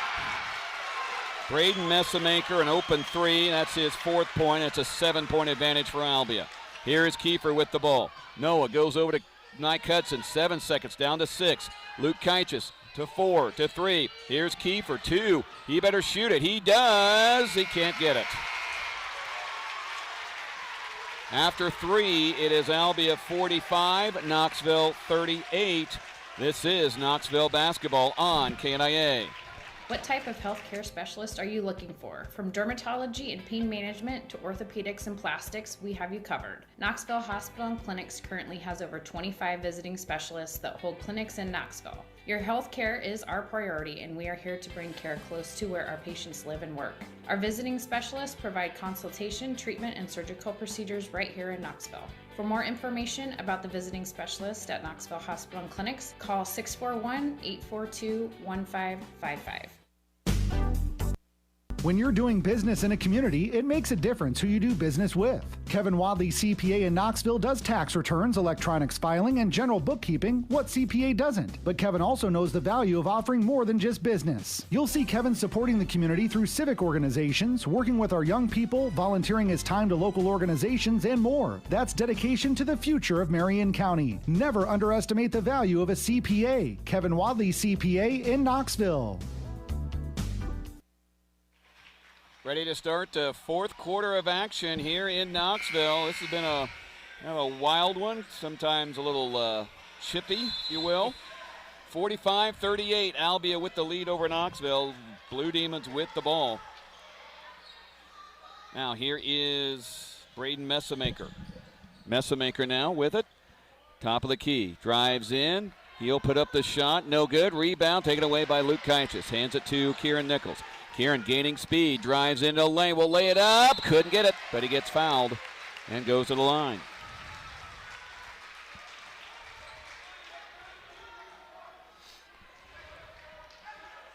Foul will go on Drew Chance, his third, team second of the half. Kieran Nichols at the free throw line, 6 points tonight. On the way, and he got that one, 7 points for Kieran. And Kieran will have one more opportunity. And he missed that one. And the ball will go out of bounds.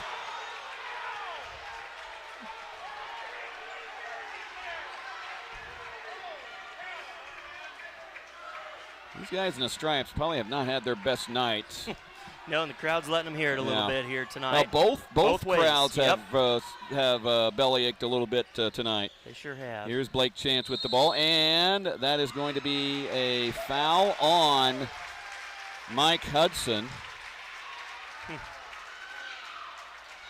Tried to get the offensive foul there. It's a good effort by Mike. That is his third, team's fourth. And here's Messamaker with it. Braden Messamaker holding to Drew Chance. Baseline jumper is up and in.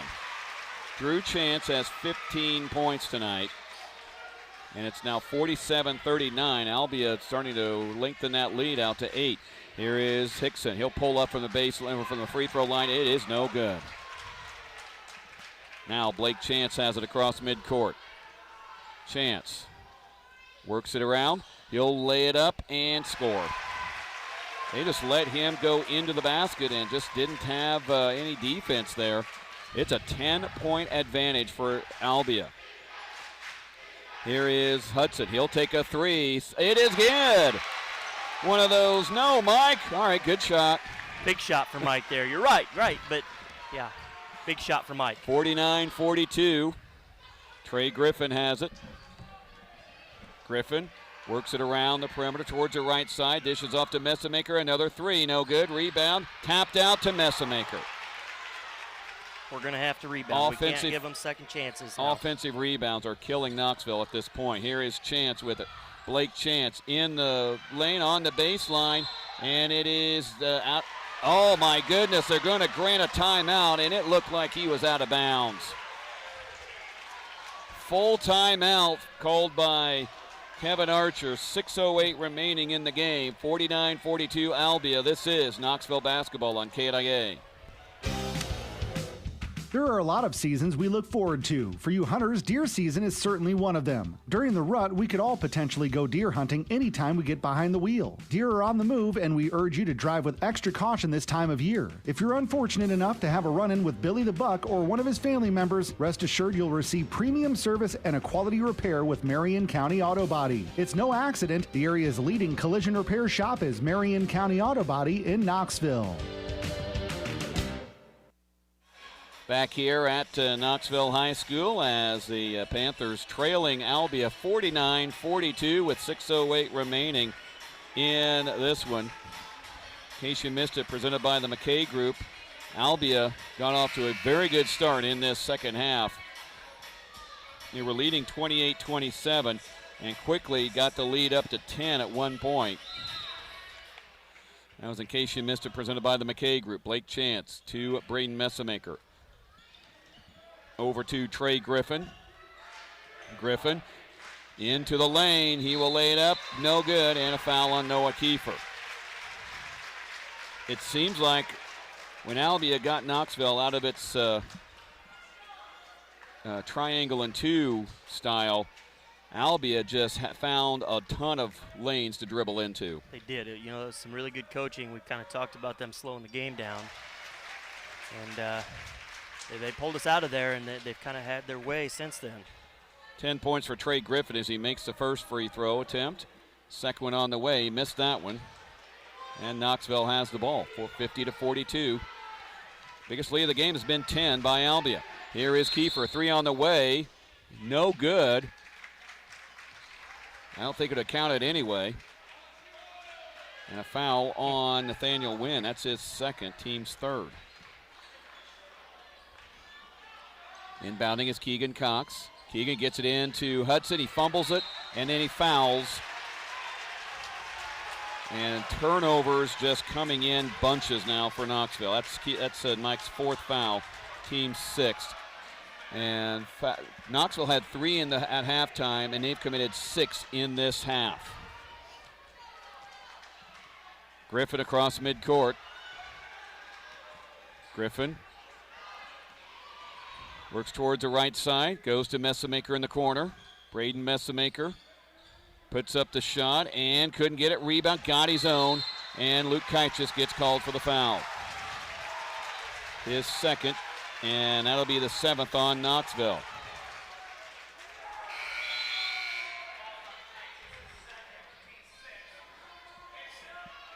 Hickson back in for Hudson. And inbounding is Blake Chance. To Messamaker, and it's stolen away by Kieran Nichols. Nichols across the timeline, gaining speed into the lane. Will put it up, and he goes in, but fouled on the floor. Could have used the NBA continuation there. Yeah.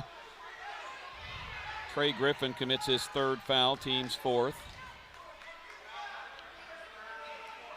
And here's a ball in, and another turnover. And that was just a bad pass there by Cox. Yeah. Hate to say that, but that just simply was. And KHS had no chance of receiving that one. Tough angle.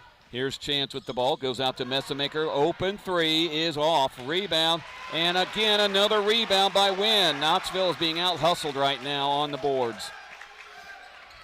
Chance with the ball. Chance, top of the key. Hands it back to Trey Griffin. Griffin works it around the perimeter. Picked up by KHS.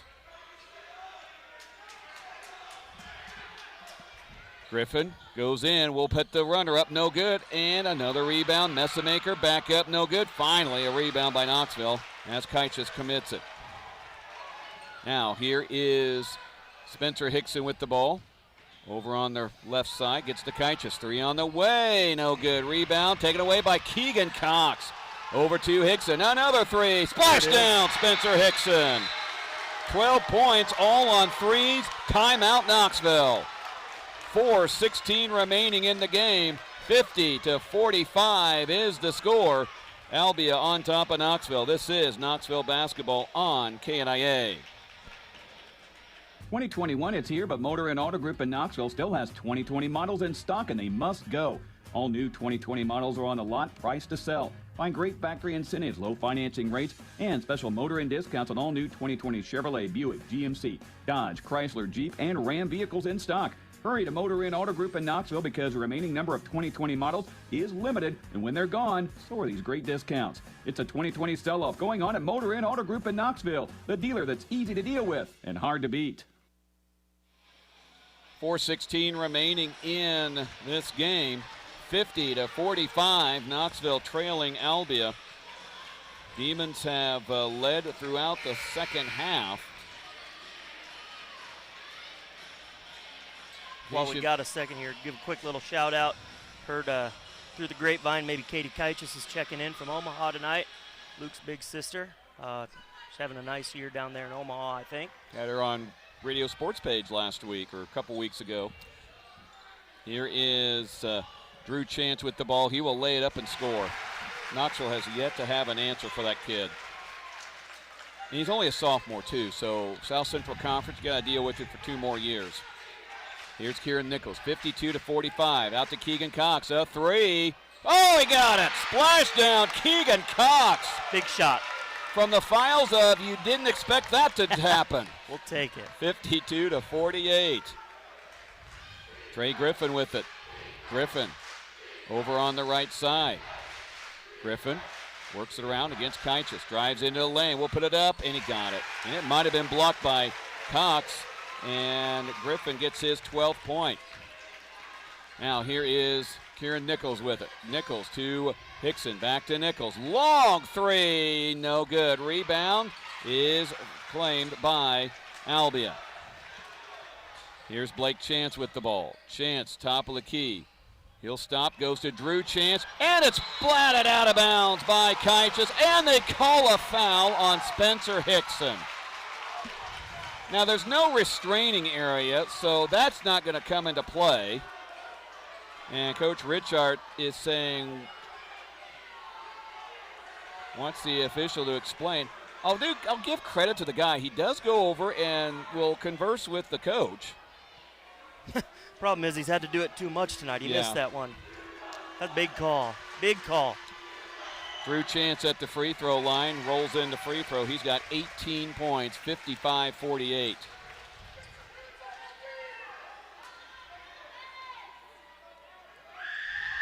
On the way, and he got that one to roll in. 19 for Drew Chance. Nichols will have it across midcourt. Kieran over to Spencer Hickson. Hickson on the right side gets it to Kieran. Nichols now drives in, and a foul on Albia.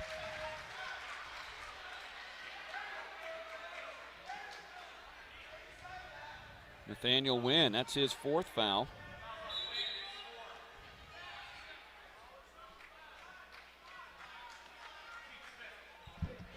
Inbounding is Keegan Cox to Spencer Hickson on the right side. Hickson drives in, and a foul on Albia. That'll go on Blake Chance. That is his 2nd. One more foul puts Knoxville at the free throw line with 2:51 remaining in the game. 56-48 Albia with an 8-point lead. Knoxville needs to get on a little run, and another turnover. Cox just simply overthrew Spencer Hickson, and these turnovers are unforced. Yeah, we're hurting ourselves bad. We're not getting quality possessions here down the stretch that we need. Messmaker over to Trey Griffin. Griffin now works it around the perimeter, and a bump foul by Spencer Hickson. That's number 4 on him.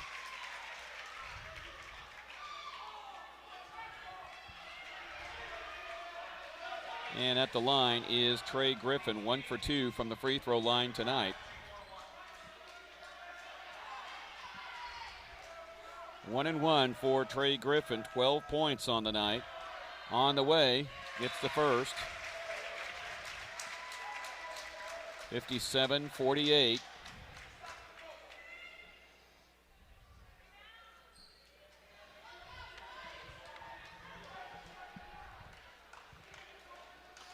And Griffin will have another one, and he rattles that one in.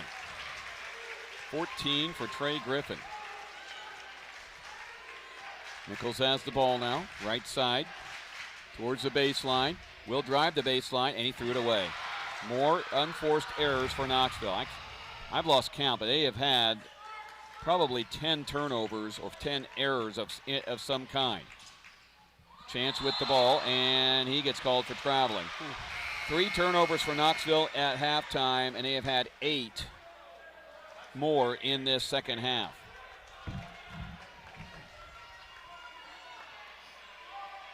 Knoxville on the attack. Panthers are going to have to get something going here right away with 2:12 remaining. Here is Hickson with the ball. Spencer Hickson in between the rings. So Luke Keichus, turnaround shot, free throw line extended is short, and the rebound goes out of bounds. It will be Albia ball.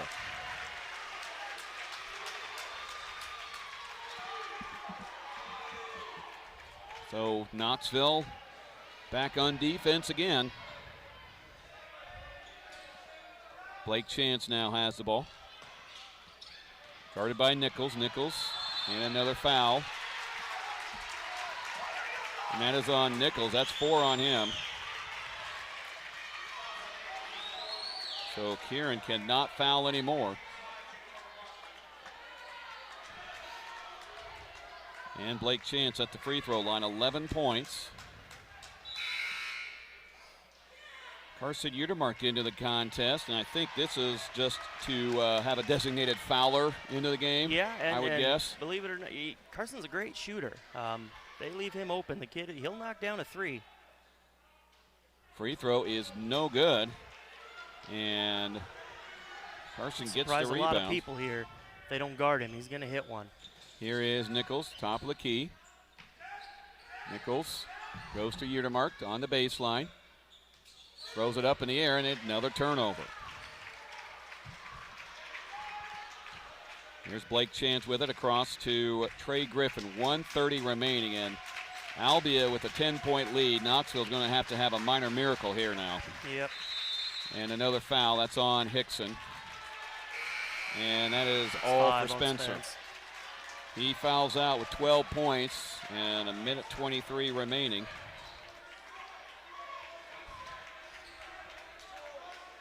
And Hickson will come out of the game.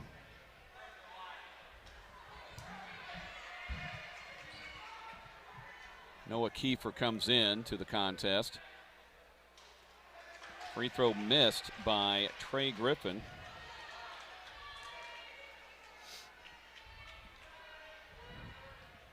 And the second one by Griffin is on the way, and he rattles that one in. 15 for Trey Griffin, 59-48. Here's Nichols with the ball. Nichols will drive in, puts up the shot, and could not get it. Rebound to Mike Hudson, and he will get called for the foul. And that's his 5th foul. And he fouls out with 1:13 remaining. Finishes with 7 points on the night. It's a great effort played by Mike. He was the benefactor of kind of a judgment call by the official there, I guess, or whatever you want to call that, and just a good hustle play. Mike was out there battling. At the line is Nathaniel Wynn, misses on the free throw. In fact, Albia is not even on the free throw lane. PCM blasts West Marshall 67-39. That's a final. Wynn gets the free throw to drop, 60-48 now. Here is Noah Kiefer in the corner, 3 on the way, and it's in and out, and the ball off of Albia, and it'll be Knoxville ball.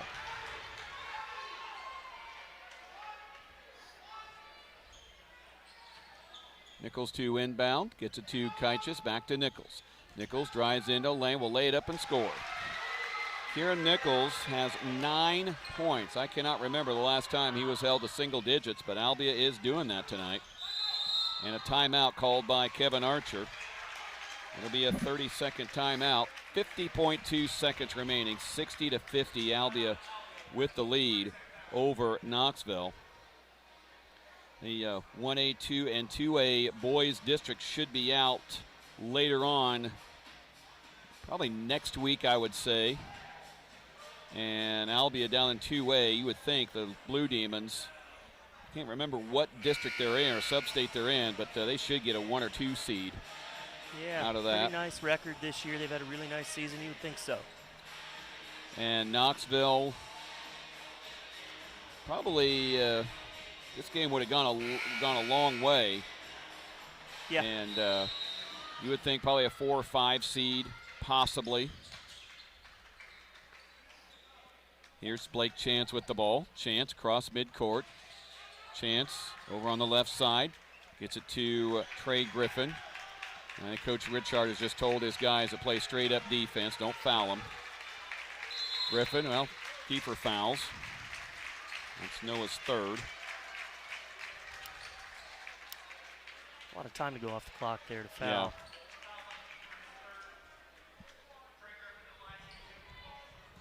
Trey Griffin at the free throw line. 15 points on the way, and it is no good. Utermark back in. He'll replace Keegan Cox. Next time Knoxville boys are in action will be Friday against Eddyville-Blakesburg. Just beat the Rockets Saturday afternoon, 71-60. Another big, that's that big stretch of big games for the Panthers. Here is Kaichis. He'll take a long 3, splashes it. Kaichis has 18 on the night, but it's going to be a little too late as ball gets knocked out of bounds. It'll be Albia ball with 18.9 seconds remaining. Nathaniel Wynn will get it into Blake Chance. Chance fouled by Kiefer. His 1st, or his 4th, I should say.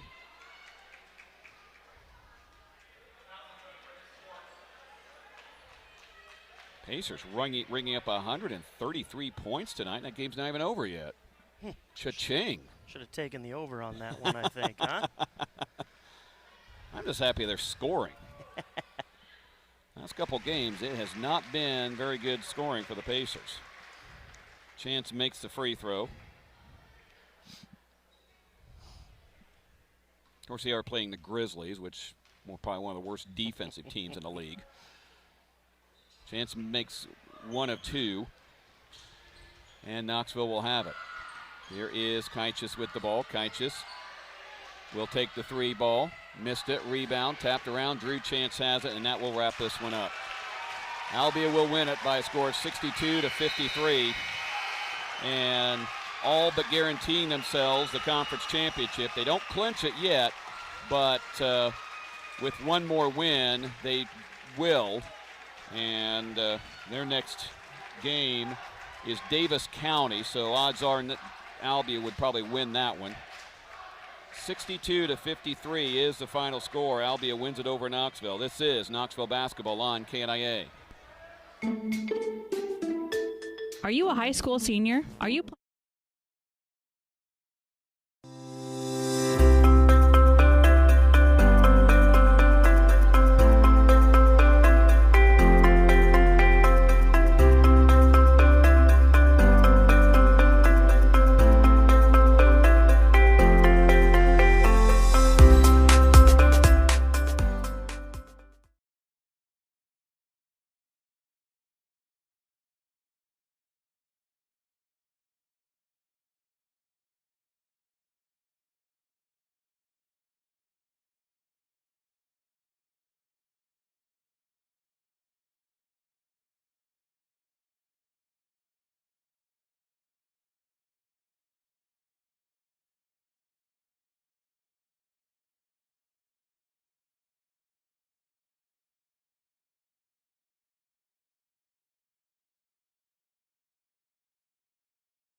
Richart coming up to our broadcast location. We'll take a quick break. We'll talk to Coach Richart right after this. You're listening to Panthers Postgame on KNIA.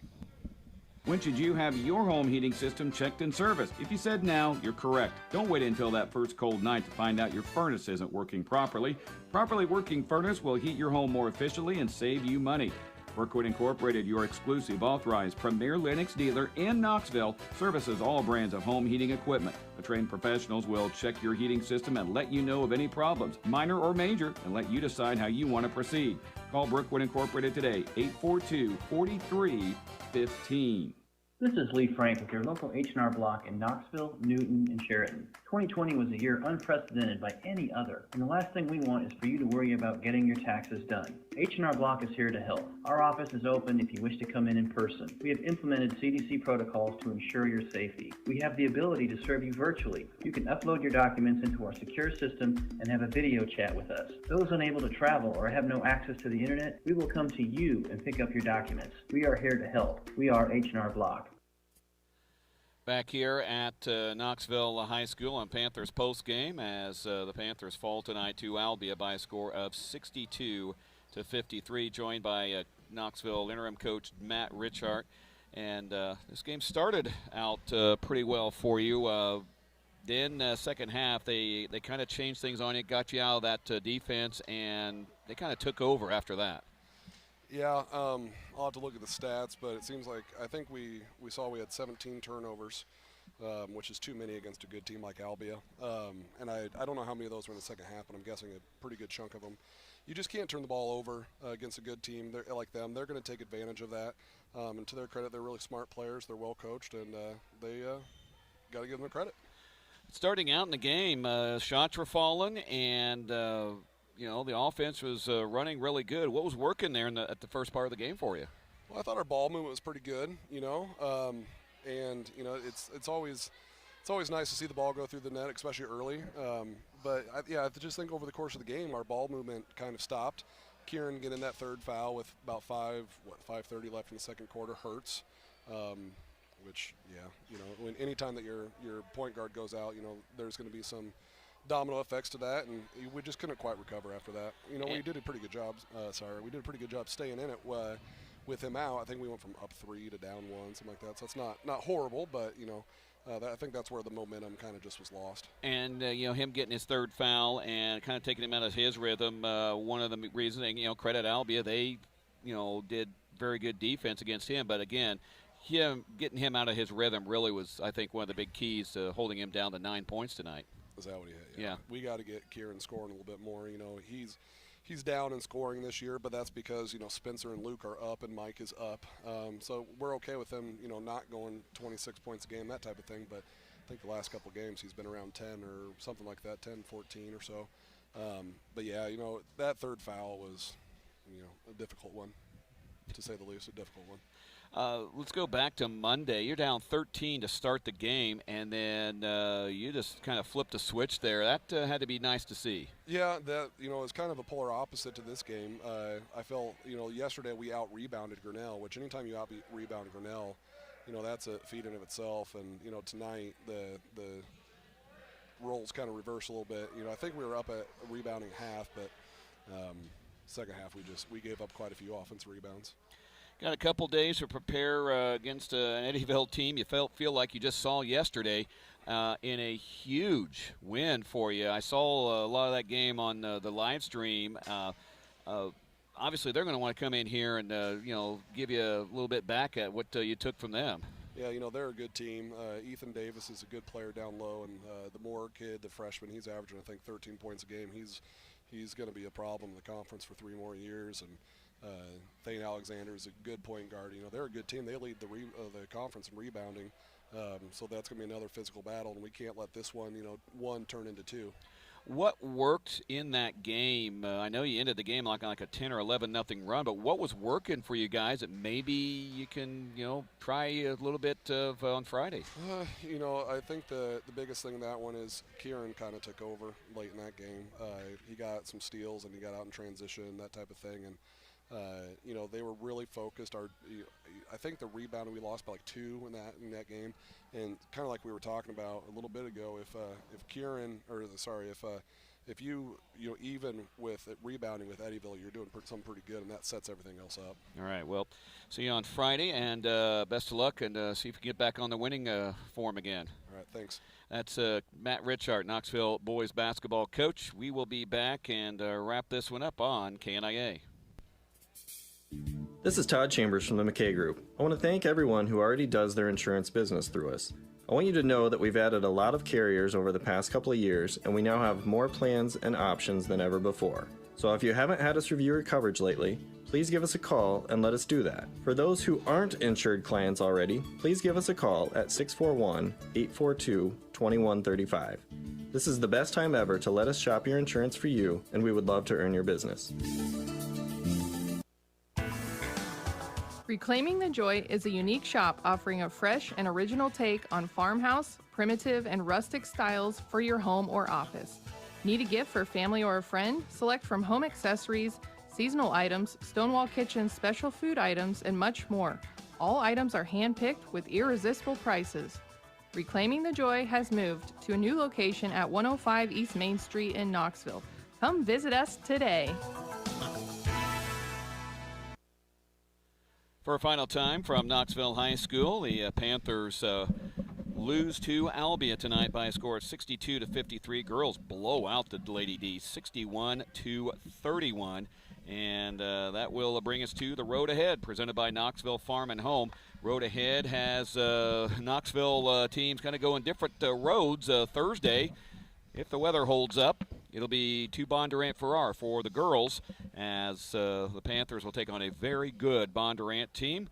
And then the boys, they will wait until Friday to take on Eddyville Blakesburg. That'll be part of a girl-boy doubleheader here at Knoxville. Road Ahead, presented by Knoxville Farm and Home. Knoxville Farm and Home, what a farm and home store should look like. Trent, kind of a split decision here tonight, but obviously Knoxville boys, they just need to refocus and get ready for an Eddyville team that is going to be a little mad under the collar after what Knoxville did to them on Saturday. Yeah, for sure. I think so. I don't think they were probably expecting that. You know, you talked about the girls rebounding tonight after last night, and I think that's going to be key for these boys.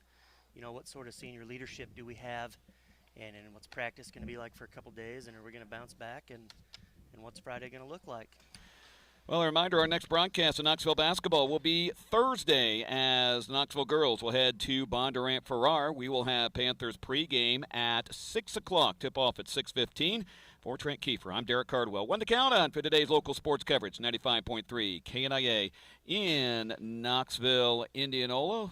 Hopefully we will have a game on Thursday. Until then, on 95.3 KNIA. So long, everybody.